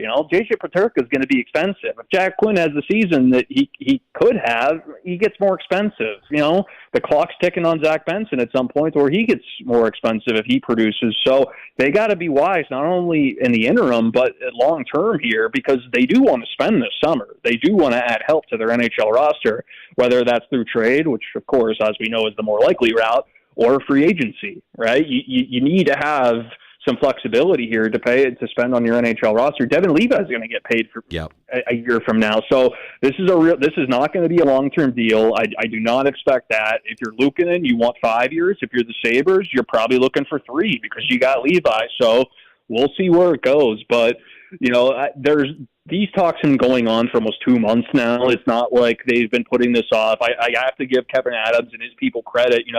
People are worried about them overspending, but I would argue, you look at Sam Reinhart in the playoffs right now, he would have never left Buffalo, in my opinion, if the Sabres had gotten ahead of that negotiation and made sure that he was locked up long term. But by the time Adams took over, it was too late under those circumstances to where Reinhart had his plan in place, and that was that. Yeah, Lance, last one from me, and this is before you got to town, but I'm sure you've heard the stories here, and this was really divisive in Buffalo. The tank. And Danger and I, we were just starting out at that point. It was like we were eating popcorn on the sideline here. It's like we're out of the blast zone, everything else. We had, once it became apparent that was a bad plan, we had Mike Harrington on the show, your colleague, who points out accurately that the plan wasn't for Jack Eichel. That wasn't what the tank was about. It was about for Connor McDavid, which leads me to my question about the Stanley Cup final, because after 9 years, finally we've gotten to this point. Connor McDavid, who, the Oilers win that lottery, just one of the many long Sabre kind of related storylines for this Cup final. What are your thoughts here as Connor McDavid finally will be in the spotlight here going against a very tough Florida team? Well deserved. It's just a shame it's taken this long for Edmonton to get it together. They finally put together a team that can win in the playoffs. It took some misfires. It took another coach getting fired there, but they set a standard. They've drafted well. They've made smart trades like Matthias Ekholm. Getting him from Nashville just transformed their blue line, and it allowed them to not play somebody like Darnell Nurse as much as they had. So No, I mean, McDavid, it's a really great point to make about the tank. I mean, McDavid wanted to be in Buffalo. It's a place that he would have been thrilled to come here. It would have changed the trajectory of the franchise. They miss out. Tim Murray makes some terrible trades that just completely ignored team culture, chemistry, and putting some people around impressionable young players that you shouldn't. And we are where we are, but it's going to be a really fun Cup final. You look at all the Sabres connections on the Panthers, the way that they've played. It's really encouraging to see the league. You look at the conference finals; those were the top 4 teams in my mind. It's not like It's not like a 2006 run by the Carolina Hurricanes, right? It's not like they got lucky with it. Either of these teams got lucky with their opponents getting injured or simply a goalie getting hot. These are 2 really good hockey teams. The Sabres learned it in the regular season when they played both of them, so let the best one win. Yeah, I just, Lance, I can't stomach it, man. I'm just, every line for Florida I see, every time I'm hearing names that I'm just way too familiar with, and I don't want to wish them ill, but I can't help but think what could have been. And these are lessons that need to be, I know that there's been so much talk from this regime, and rightfully so. We don't want to talk about too much of the past. We don't want to think about it too much. You have to acknowledge it, but they got to learn from it. And it's not even their mistakes. I mean, Kevin Adams wasn't here when Evan Rodriguez was a healthy scratch under Ralph Kruger and then asked for a trade. It's the Montour situation was already gone by the time that, the 2020-21 season was over. He was traded that year. So there was, and Montour didn't reach his potential here because they hired Ralph Kruger instead of either keeping Phil Housley or hiring a coach who actually fit the personnel on your roster. A complete misfire by ownership on that one. So yeah, you have to learn from it. You've got to. They really have to study the way that these teams, not only how they're built on the ice, but what they're doing off the ice. How are they applying analytics? What's their scouting staff look like? How are they approaching the pro scouting side of it? Because I think this regime has done an exceptional job on the amateur side. They've done a really good job in the draft, and not only finding good players in the first round, but you look at somebody like Vsevolod Komarov, QMJHL Defenseman of the Year, they found in the 5th. But they need to do a much better job on the pro scouting side of things. Look at their free agent signings the last few years. Eric Johnson, Eric Comrie, Ilya Lyubushkin. How much have they helped this organization win? I like Connor Clifton's fine. I'm not going to include him because I think he's a solid third pair defenseman. But there's got to be, if they think that that a different coach is going to change this whole entire picture, they're absolutely wrong. They got to take a closer look at their processes on the pro side. And hey, studying those 2 teams, like Edmonton and Florida didn't have a ton of cap space last summer, but they used it wisely. And sure, they had competitive advantages with being able to recruit players. Hey, you can come play with McDavid. Hey, Florida, we don't have state income tax. Come on down, live in the sun. But still, it's how you identify players, how they fit into the system, and how you need to play. Because Edmonton had a wake-up call a couple of years ago. We need to be better defensively. They finally did it. They became a mature team, and here they are. Well, you've got that combine in town. I know you're looking forward to covering. What other things can we look forward to in the Buffalo? Don't tell everybody. I'm really excited about it. No, it is. I just wish that you had all the prospects here. I understand there are political reasons why you don't have all the Russians here, but to me, it is watered down when some of the best players in your draft class aren't even there for that event. And it does create a lot of challenges for the teams because on draft week, they have to go ahead and meet with the Russian players. They're going to be doing it in Vegas this year. The Sabres had to do it in Nashville last year.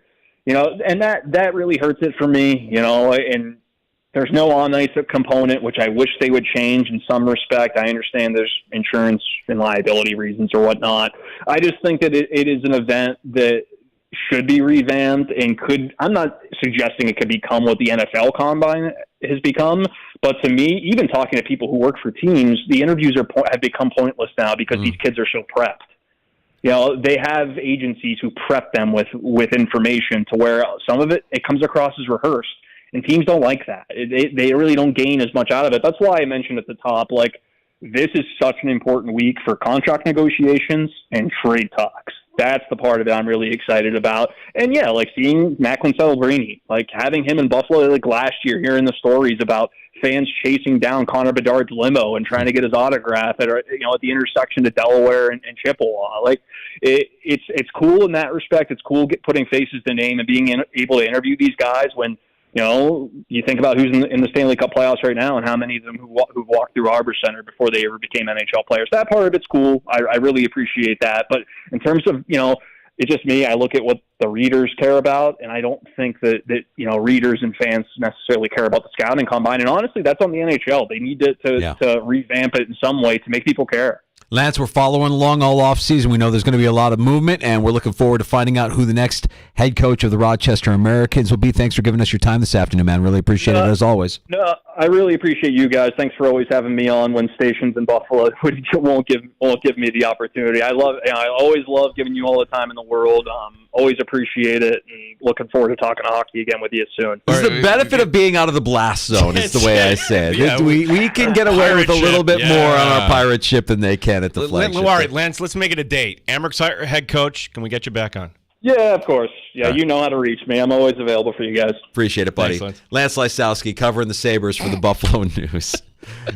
A very frank Lance Lysowski today. Didn't hold back. The combine's in town. Not excited. I'm taking it from the standpoint of, hey, this is good for the economy. Hotels and restaurants, and here you are, and everything else. And you don't get anything out of it. Well, yeah, I get that. And he's not wrong. The NHL could do a better job of turning this into a temple event, right? Yeah. Like the NFL has done it. They've set the benchmark, and maybe it's an unrealistic expectation to think that the NFL can do, or the NHL can do with their combine what the NFL has done with their combine. What is the image of the NHL combine from a Sabres standpoint? To me, it's Casey Middlestad unable to do a pull-up. God, I remember that so vividly. And that, I hate that that's my lasting image of Casey Middlestad as a hockey player. Image number 2, and not image being the wrong word here entirely. Story number 2, the Ottawa executive who got busted for sexual misconduct. Yeah. Terrible. Yeah. And but it's still here. All right. Two thumbs up.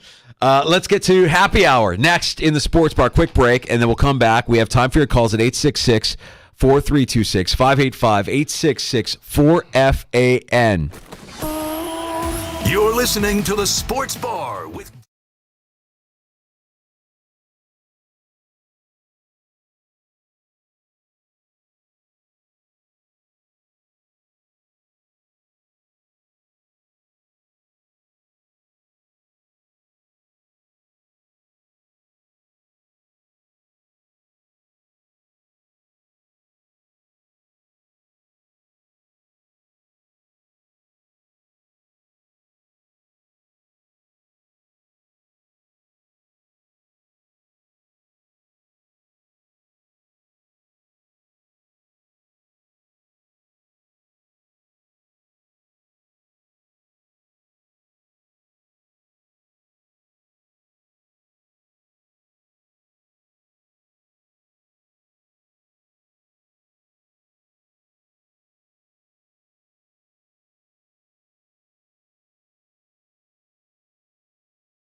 Odyssey app at The Fan Rochester. The sports leader, 95.7 FM and AM 950. The Fan Rochester, an Odyssey sports station. The Fan Rochester Sports Update. The final week of OTAs for the Buffalo Bills. Bobby Babich, new defensive coordinator for Buffalo, speaking today.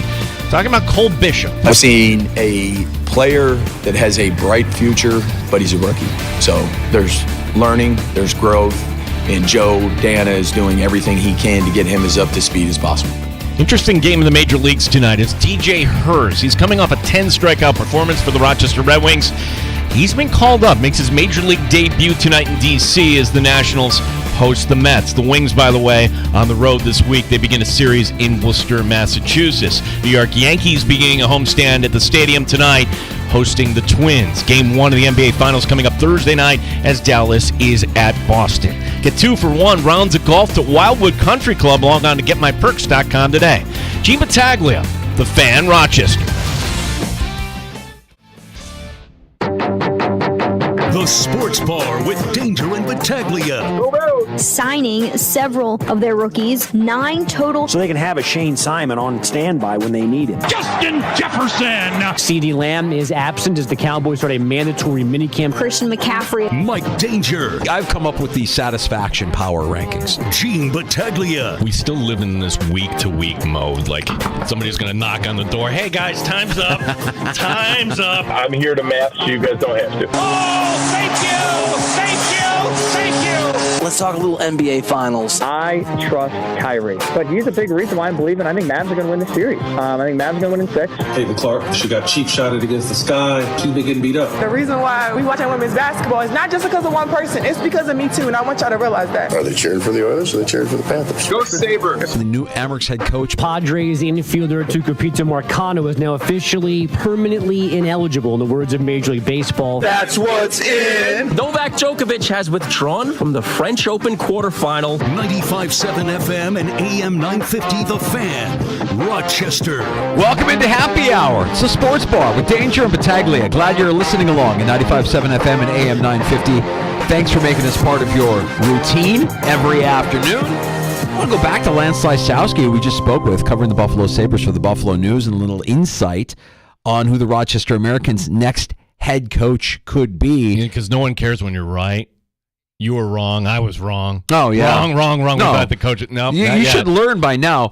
Tail me. If I'm trying to make a wager, don't tail me. Fade me constantly. Because you're in the danger zone. I was of the belief that we would have an announcement before Lance Lysowski's appearance in the Sports Bar 445. No. Especially since we reported yesterday that they've narrowed the list of candidates and things were moving quick. Okay. And now we have names. And this is Lance saying, now these are 2 names I don't think would excite Amerks fans. Let's be honest. Amerks fans want the local guy, Nathan Page or Vinny Prospal. They would love Michael Pekka. No, cross Michael Pekka off the list. One guy being J.D. Forrest. J.D. Forrest was the coach most recently for Wilkes-Barre Scranton, had been in that system, the Penguin system, since 2016. Also, he was the assistant coach of USA developmental team. This was the under-18 team. So Seth Eppert, some familiarity there. The other name, I hadn't heard this name before, and I think this guy would fit in right on the west side. Wouldn't you want a head coach with the Amerks named Michael Leone? Hey, it's Michael Leone. Michael Leone. Of course you want that guy. Yeah. You know why you want that guy? Because he's Italian. Right now, he's the head coach of the Green Bay Gamblers of the USHL. I think he'd be more of a long shot, maybe if you were looking to bring in an assistant. But again, another guy with a developmental background. If I can kind of pair one thing Lance said with one thing that Seth told us earlier. The thing that Lance said is when you're watching the Stanley Cup final, for the Sabres to get where they are, it takes guys, the great guys. Where do you find these guys? And when we're looking at players that you're being drafted and they're 18, 19, they're children. Literally, they're kids. How do you project that will be the glue guy that you actually need on a third line? And this was earlier a conversation we had with Seth when he was doing our weekly segments with him and talking about when he was the U18 coach, that here you have all these kids that come in, and they're all their leading scorers on all their team, and they all think they're going to be the next Lemieux or Gretzky or whatever it is. And no, that's not the way the world works. And that's how you shake it out. That you got to do other things to win hockey games. So to bring in somebody that has that same, hey, we need this out of you, well, then you can kind of quickly figure out that this is somebody that can actually help the Sabres when they finally reach that point. So I'm fine with Kevin Adams following the same template. If it's J.D. Forrest, a guy who's coached in the American League, a guy who has had the background with the developmental team, I think J.D. Forrest would be an excellent candidate for the Hammers. Right. Now, I mean, none of us were excited when Seth Appert got hired. We were saying who? Yeah, who exactly right. Yeah. So let's just slow down a little bit and keep in mind, like Lance also brought up the point, Seth Appert's going to have a say, or at least have input on who the next guy is going to be. It's not like they're going to just recuse him completely of this situation. The talent that this team has. These prospects. You've worked with them. Who do you think that we've talked to is going to be a better fit for what we're dealing with in terms of these young players that are going to remain in Rochester and continue to fight for their opportunity to be a part of the parent club? I'm comforted in knowing that you've still got that continuity in place, that Seth Appert is involved or should be involved in who his replacement is going to be here in Rochester. Yeah, it's can we say this, Danger, move the timeline by the end of the week? Yeah, you don't want to put that timeline on. Yeah, yes. I mean, look, the draft is going to be here before we know it, and that was a timeline that was always set by Jason Karmanos when he spoke on the Zoom after they moved on from Seth Appert and promoted him up to the Sabres. It was basically like, look, we're setting a deadline for the draft. We want somebody in place and ready to go. And, the combine is this week in Buffalo.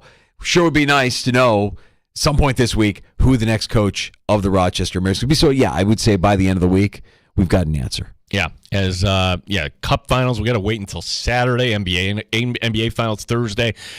We do have Bills OTAs, although what we've been saying all along, don't overreact to OTAs. But this was notable today because this is actually the first time we actually heard Bobby Babich as defensive coordinator. And when you listen to Bobby Babich speak, doesn't it sound like football guy through and through? This is like Sean McDermott's guy. And remember, like, his old man, defensive coordinator, linebackers coach, I mean, in the NFL for years. So, he grew up with this kind of mentality. This is Bobby Babich earlier today on his relationship with Bills head coach Sean McDermott. I would say this. I'm a fool if I don't use Sean McDermott, right? And in the end, he's the head coach of the Buffalo Bills, not only because he's a great leader and a great football mind, but he's made his name on defense. And I've always looked at Sean as a mentor, and already I'm picking his brain on things every day. Every day I'm in his office. Hey, how would you handle this? And I probably wear him out a little bit, but I think a lot of things happen for a reason. And I think that the position that we are currently in, it's funny, you look back to 2011, I'm a 26-year-old that thinks he knows football, and I didn't know football. And now I'm here and, in this position with him. And I would hope, and I do believe that relationship that we've had for now, I've known him since 11, is 13 years, would help that, right? Anything you're in, you create that relationship to where, there's, from my perspective, there's a lot of respect and admiration for the job he's done and what he's able to do and the way he thinks about things. So there's no doubt to me that that's a benefit, having that previous relationship, if that answers your question.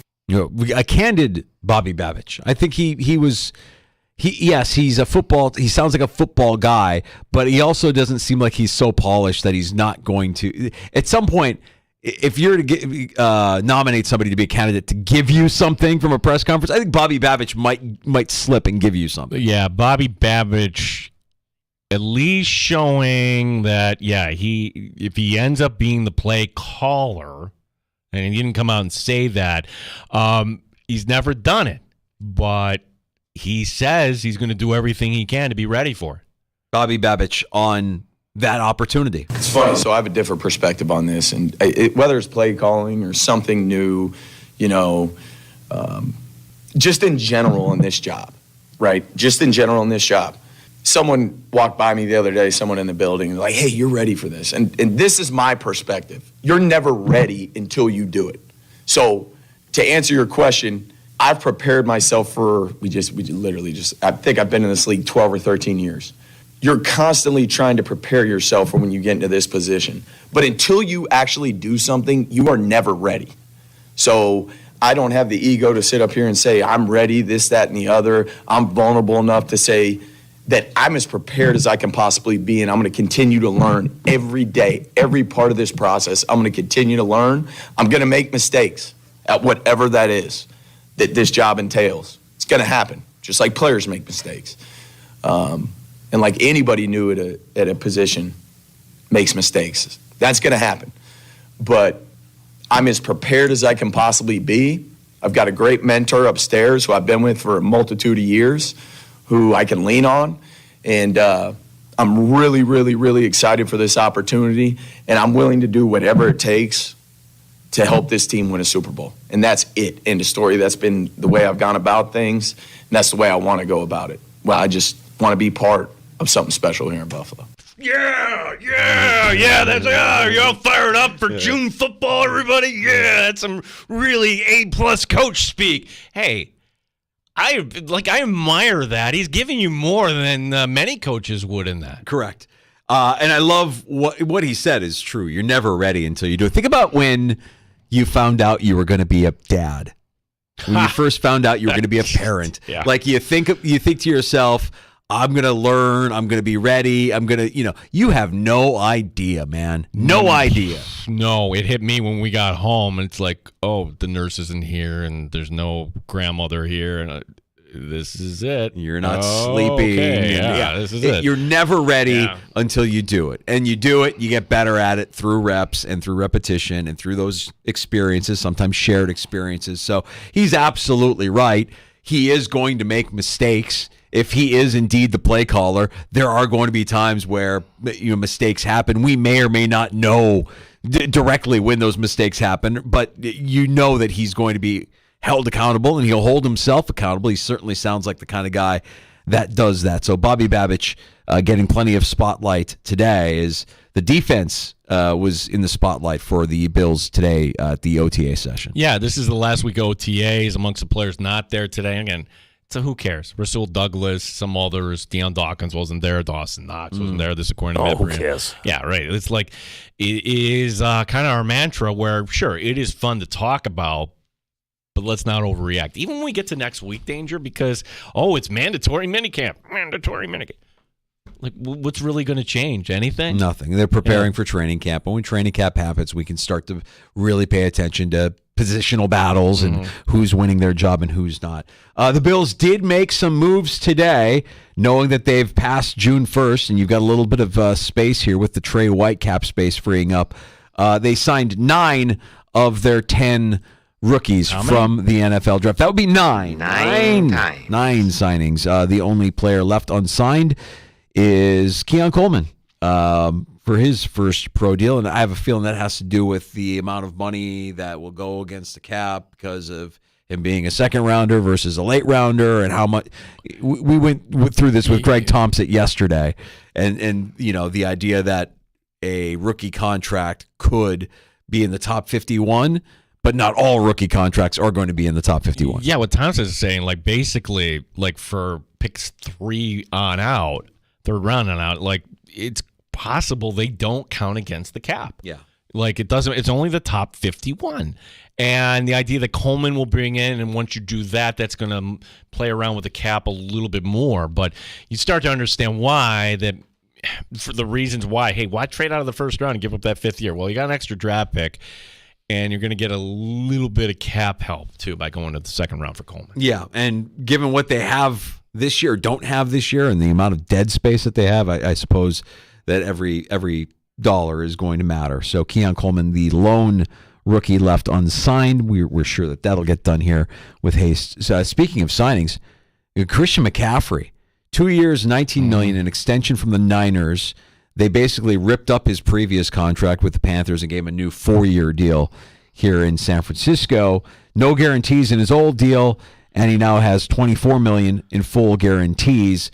Not bad for a player who'll be 28 in 3 days. Doesn't it seem like he'd be older, like he's been in the league a lot longer than he'll be 28 here in just 3 days. And when you look at what he's making here, $19 million per, when you're a running back in the NFL, you're fighting and clawing just to scratch 8 figures. It's not something that a lot of running backs can do. McCaffrey, is the centerpiece of that offense and probably worth every penny that they're paying him. Today was a day in Houston where Stephon Diggs talked to the media for the first time, and I could play you some Stephon Diggs audio. Spoiler, kind of a downer. You're really not giving you anything. You're talking about Buffalo, said Josh Allen was an intricate part of everything, taking the high road for the most part. And This is what we know about Diggs.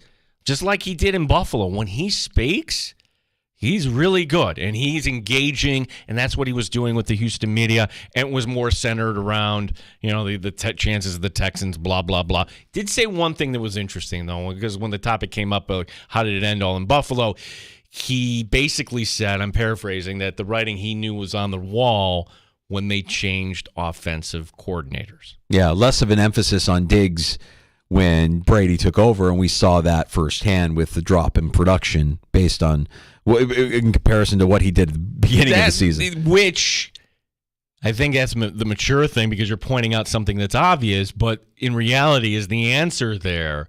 Well, 1 year ago, right now, like minicamp for the Buffalo Bills last year was not boring, sleepy. It was explosive, because what happened, there's a story there. Diggs essentially has put that all behind. Mm-hmm. Like maybe we'll read about it in a book someday. Yeah, what really happened? But he had the opportunity to say, "No, I knew my time was up in Buffalo when Sean McDermott sent me home in minicamp." Right, he did not say that. He didn't say that today. Right. I will maintain my theory. My working theory is that meeting at last year's minicamp was Diggs saying, look, either we get better or I'm out. I want to be out. Get me out of here, because I'm not going to go through this again. I'm not going to go through everything that we go through as players, as professionals, and not leave with a championship when we have come as close as we've come. And I think there's probably a little bit more to that as well, in terms of things that maybe were happening personally between some of the players and some of the players and coaches involved. Diggs is a pro. He's a pro when you ask him to do media. He's a pro when you ask him to play on the field. He's volatile. And because he's volatile, he can sometimes be a distraction. And it became a distraction that the Bills didn't want to have to deal with anymore. I think he's probably the most competitive guy that the Bills have had in their locker room in how many years? How long? I mean, like, go back to the Four Falls, right? Like, that feels like you haven't had that kind of volatile, competitive player and personality. And I don't know that you're going to see one. You're not going to see anything equal to that this year. I don't know if that's a good or a bad thing. I'm wondering, the question I have is, who is going to bring the juice? Well, if you ask any Bills reporter, okay, give me a minute here, they would tell you Mac Hollins, which, okay, maybe he can be that guy, but isn't part of the equation, too, you got to do it on the field? You do it on the field, and that gives you the license to get up in somebody's grill or whatever it is. And Diggs was the device. You call it juice. He was a divisive figure in Buffalo. There's no doubt. But to your point, who is going to be that guy on the sideline that is going to be going up and down? And right now, Mac Hollins does not have that cachet in the locker room. Deion Dawkins, that's not his personality. It's not Dawson Knox's personality. I kind of think it's not Dalton Kincaid's personality. Who is Keon Coleman? No, rookie's not doing that. It still comes back to Josh Allen. All roads come back to Josh Allen. You'll have an opportunity this season to really put your stamp on this team, to be the leader that every quarterback wants to be the alpha, to be the guy that everybody knows is the dude. And no Diggs means you can be that now, because Diggs was that guy, was partially that guy for this team. No Diggs means you can be that.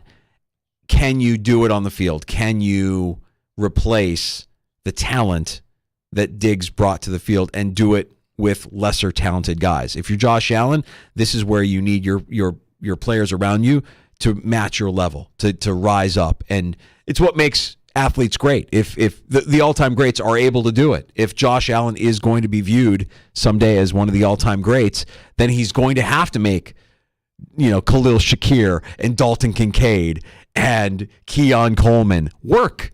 He's going to have to make them be better than we think they might be.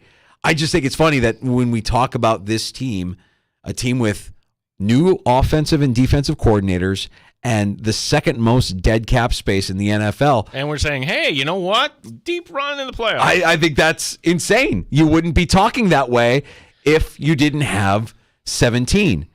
And the thing that has me nervous is, what if 17 isn't 17 without 14 to throw it to?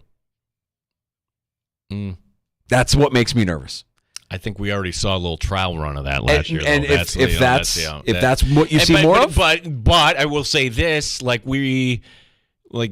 Miami game, the one that kind of pinballed around the touchdown pass to Sherfield. Remember that? The play before that was Diggs left sideline adjusting to a ball.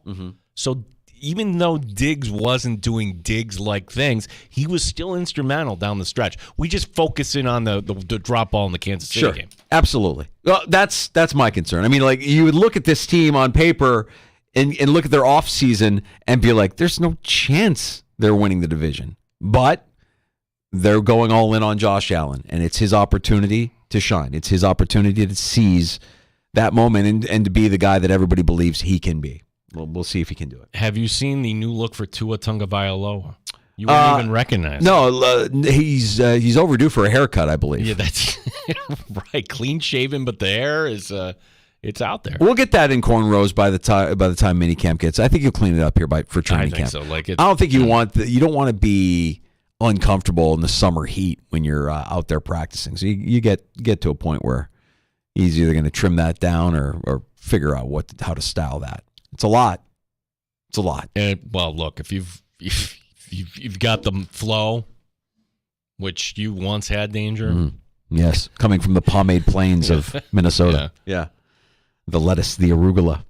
Let's get to a round of shots next in the sports bar. Yeah, so stories we're chasing here as what about an Edmonton, Florida final, and why TV execs really don't know what to expect here moving forward. It could be really bad. It might be really good. We will explain which city is getting a new sports network. It is not Buffalo, unfortunately.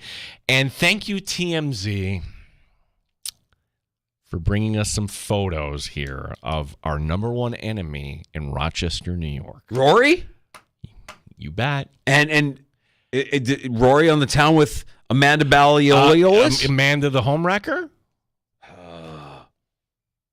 Oh, TMZ. All right, we'll get into that and more next.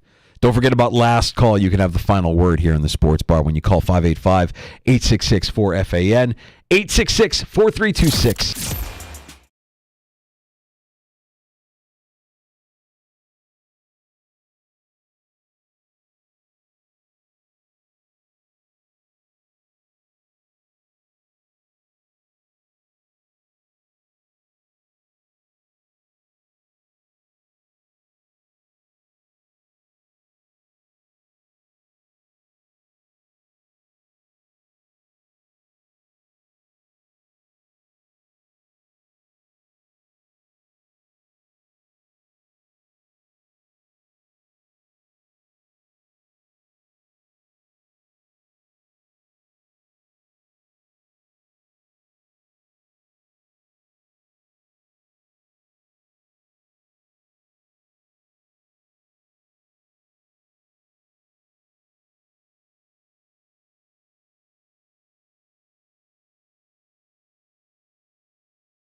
Fan Rochester Sports Update. Another week in the sunshine here for the Buffalo Bills today. The team putting out defenders, including Von Miller speaking today. Miller working his way back. Continue to grind and just continue to work on my knee. I think everything revolves around my health, the way my knee's feeling. And so far I've been feeling great. I've been practicing without a knee brace. That's something I just could not do last year.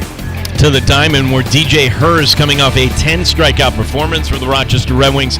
He got the call-up, makes his Major League debut tonight, 6:45 the first pitch as the Nationals hosting the Mets. The Red Wings, by the way, they're on the road tonight in Worcester, Massachusetts. The Yankees hosting the Twins. Game 1 of the NBA Finals coming up Thursday night, doubtless, is at Boston. Sports brought to you by GetMyPerks.com. Today, get 2 for 1 rounds of golf to Wildwood Country Club. Gene Battaglia, the sports leader, the Fan, Rochester. The best local sports talk in the Flower City. One Bills Live in the Sports Bar with Danger and Battaglia. Weekday afternoons on The Fan, Rochester. Happy hour continues as we roll into a round of shots. Yeah, it's going to be interesting to see the TV ratings for the Stanley Cup Final when ESPN is getting good numbers here this year. They're reporting growth as high as 20% year over year.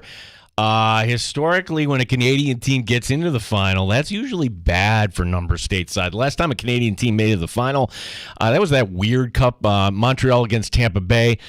That averaged 2.5 million viewers, which in layman's terms, that's horrible. That was the pandemic. Right. We were all watching a lot of TV, not venturing out. So even more so what made it bad. The new low mark, by the way, came when Ottawa and Anaheim met in 2007. That was 1.7 million. Compare that to Game 7 of St. Louis-Boston, 8.7 was the average for that game. Again, though, the big difference here, Connor McDavid. This isn't a mishmash of NBC platforms. Go find the game.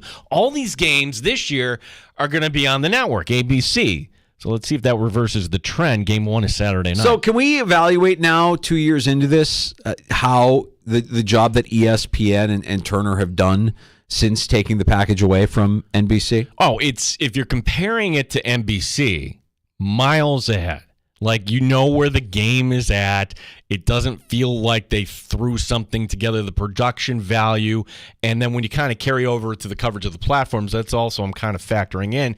But if I'm comparing it, particularly on Turner, where you don't have the personalities, not yet. They haven't found that formula. And it's very difficult to find a formula, what you have there with Chuck Kenny and Shaq and Ernie. Yeah, they haven't been able to replicate that yet. And what about the calls? Because I'm guessing it'll be McDonough and Ferraro for the Stanley Cup. I think so. Emmerich was great. Yes, of course. But I'm going to say something, and I'm not saying this to be biased because he's been on our show before. I think Wischusen calls a better game than McDonough. I think Wischusen brings an energy and excitement. McDonough is tight but a little sleepy, and sometimes just gets it wrong. Just forgets what day it is, what player he's talking about. I don't know. I feel like Wischusen has been great for ESPN. McDonough, I can't wait. It's going to be a fun series. I'm not looking forward to seeing Evander Kane or Sam Reinhart hoisting the cup, but this is, I mean, you could argue these are the two best teams. These were the two best teams, right? Like the four best teams were in the conference finals, and you've got the amazing skill of Connor McDavid, which I can't wait to see, and the physicality and the just overall strength of Florida. It's going to be a fun series. Be advised, the Yankee game tonight is on TBS.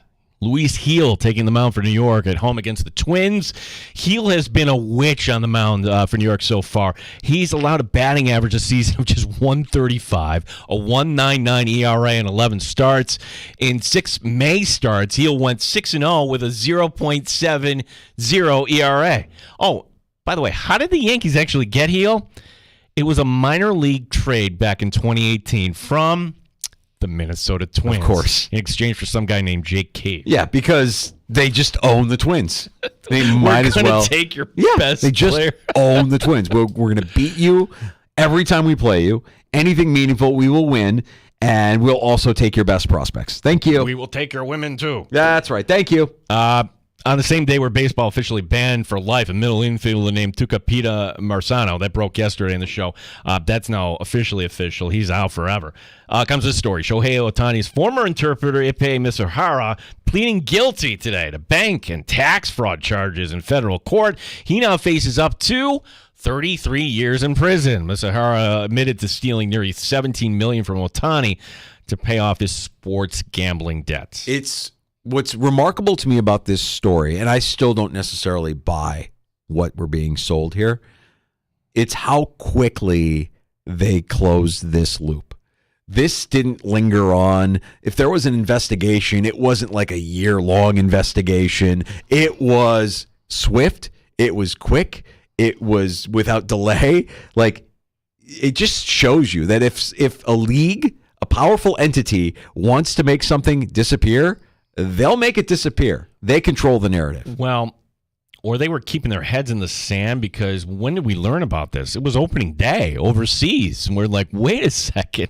And this interpreter's like literally incriminating Ohtani, where the Ohtani's people have to kind of do the about face. But to your point, that is remarkable speed, that in less than 3 months we go from the accusation now to, hey, I'm guilty. Sorry. Yeah. I'll go spend the rest of my life in jail. Go ahead and contrast that to other things that have lingered on, like, because it benefits the entity to have it linger on. There's no benefit to closing the loop. Like, this would have been a massive. Can you imagine the biggest star in your game is $17.5 million in debt, and there's an investigation to a bookie, and there's an investigation going on into illegal gambling with your biggest.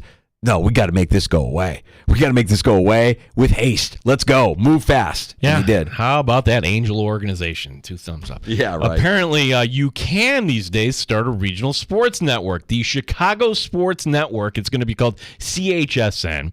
It's going to launch in October on multiple platforms. The network will air more than 300 live Blackhawks, Bulls, and White Sox games and have pre- and post-game coverage, 24 hours a day sports. The question, can we ever get something like this back in Western New York? The owner of CHSN is, by the way, a broadcasting company called Standard Media. Now, I think they were talking about this in Chicago recently, and I want to say that the network isn't even based in Chicago. That it's a network that will cover Chicago, but it's based in Nashville, I want to say. That is correct. Yeah. I think as of right now, NBC Sports Chicago had the Blackhawks games, and so I don't know if that means there's a few White Sox games. So basically, you're taking that away. But I thought in this day and age, like, none of these made money here. So what? Unless you can do it cheaper down in Nashville, covering everything remote. That might be the reason why. And again, like, regional sports networks, just closing up shop. I mean, is that the end for NBC Sports Chicago? We know that the NBC Sports Network has died a long time ago, but NBC Sports Chicago is probably a part of that NBC Sports Network that's just been kind of hanging on because they had the rights to the Blackhawks and the White Sox. So now you've got this new entity starting up, not even in Chicago. We'll see. From the French Open, Novak Djokovic's MRI revealed that he tore his meniscus in his right knee. It's a condition that could require arthroscopic surgery, depending on how big the tear is. So he is out. And in case you missed it, Jessica Pegula did not enter the French Open. She's battling various injuries. Okay. Finally, leave it to TMZ to give us this dirt. The Gossip website publishing a photo of an embrace between Rory McIlroy and CBS Sports reporter Amanda Balionis. This was up in Canada last week for the tournament, only days after U.S. Weekly reported that the relationship between the two was strictly professional. Oh, yeah. Sure it is. And then you look at this photo like that. What profession is this? Danger, what are the odds that the enemies of Rory might be hiring PIs to get more photos? Look at that. Yeah, it's the Live Tour. The Live Tour is behind it. They're just feeding TMZ the content. Look at this. It's Rory. Can you imagine now Rory's got to sneak around under the cloak of darkness, hoping that paparazzi isn't following him as he's rolling in, or Amanda's rolling into wherever Rory is staying. He's not welcome in Rochester. He's not welcome here anymore. And kind of answered our question, like, would CBS keep Amanda on the coverage? And last week, at least, she was there. Did, yeah. Oh, yeah. She brought a guy to tears. What an amazing interview. What great questions asked to bring the champion to tears. I can't get over the fact that she's a homewrecker. I can't get over the fact that she and Rory have had their little tryst. I'm not okay with it. I'm not okay with it. Like, Rory kind of went from an A to a C, buddy. What are you doing? Amanda Balionis. Yeah. Amanda the homewrecker. Amanda the homewrecker. Some have referred to as the hack with the rack. Nobody in this show, but some have. You can't do that to Irondequoit royalty and get away with it. So yeah, the Live Tour is probably behind this, and if Rory and Amanda are going to continue their little tryst, it's going to have to be under the cloak of darkness. I love the fact that Rory last week's backtracking on the Live. Well, I shouldn't have said some of the things, and I should. Yeah, now that you know, yeah, they're going to dig what they're capable of. Yeah. Let's shots here in the sports bar. We'll get the last call next. You can have the final say, the final word. 585-866-4FAN. 585-866-4326. And we'll tee you up for tomorrow afternoon here on The Fan.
AM 950, The Fan Rochester.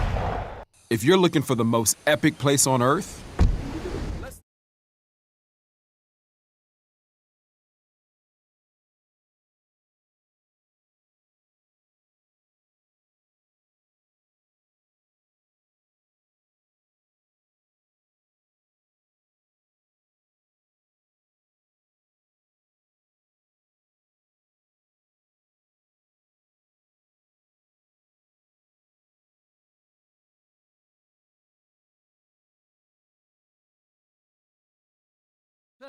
on the Sports Leader, 95.7 FM and AM 950, The Fan, Rochester.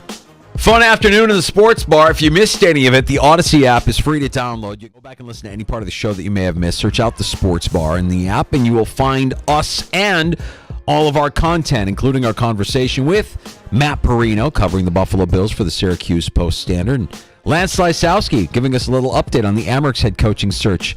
Lance covering the Sabres for the Buffalo News. You can get both of those conversations wherever you pod. Tomorrow on the show, it has been a minute here since we had PJ Glasser, your host on the BetQL network, send it in, with the Stanley Cup Final beginning on Saturday, and then we've got coming up in now 48 hours roughly, the NBA Finals beginning in Boston. How do you play this? PJ Glasser will join us on the show tomorrow. Also, I think one team that is very interesting, a team that was in the Super Bowl not long ago, a team that has given the Buffalo Bills some fits, a team that right now has some drama, I think, because of the contract situations. Not for one player, not for two. I think you have three, maybe, and also a quarterback. We don't know the health. I'm talking about the Cincinnati Bengals. So we're going to check in with our buddy Anthony Cosenza from the Cincy Jungle. He'll join us on the show tomorrow. The Orange and Black Insider podcast. That'll be a fun conversation. Yeah, we mentioned it yesterday with the signing of Justin Jefferson, the new contract for Justin Jefferson. You know, watch what the Bengals do with Jamar Chase, and that's a tell to me as to whether or not they're still the same old dysfunctional Bengals, or they have indeed turned a page and look like an organization that can be competitive for a long time. So they certainly have the talent, but how they're treating the talent could be brought into question. How healthy is your quarterback? What are you doing with the franchise-tagged wide receiver? And what are you doing with Jamar Chase, who isn't going to get any cheaper with each passing day? So that'll be a fun conversation. And you're right, man. We haven't had PJ on in a while. Let's get some winners. I mentioned and joked around earlier, don't tail me. Fade me on everything whenever it comes to a bet. The opposite could be said for PJ Glasser. He knows his stuff, and we'll get some winners out of PJ, the host of Send It In on the BetQL network, when he stops by the sports bar tomorrow afternoon at 3:25. And I should also mention that Insider Calls are presented by BetMGM.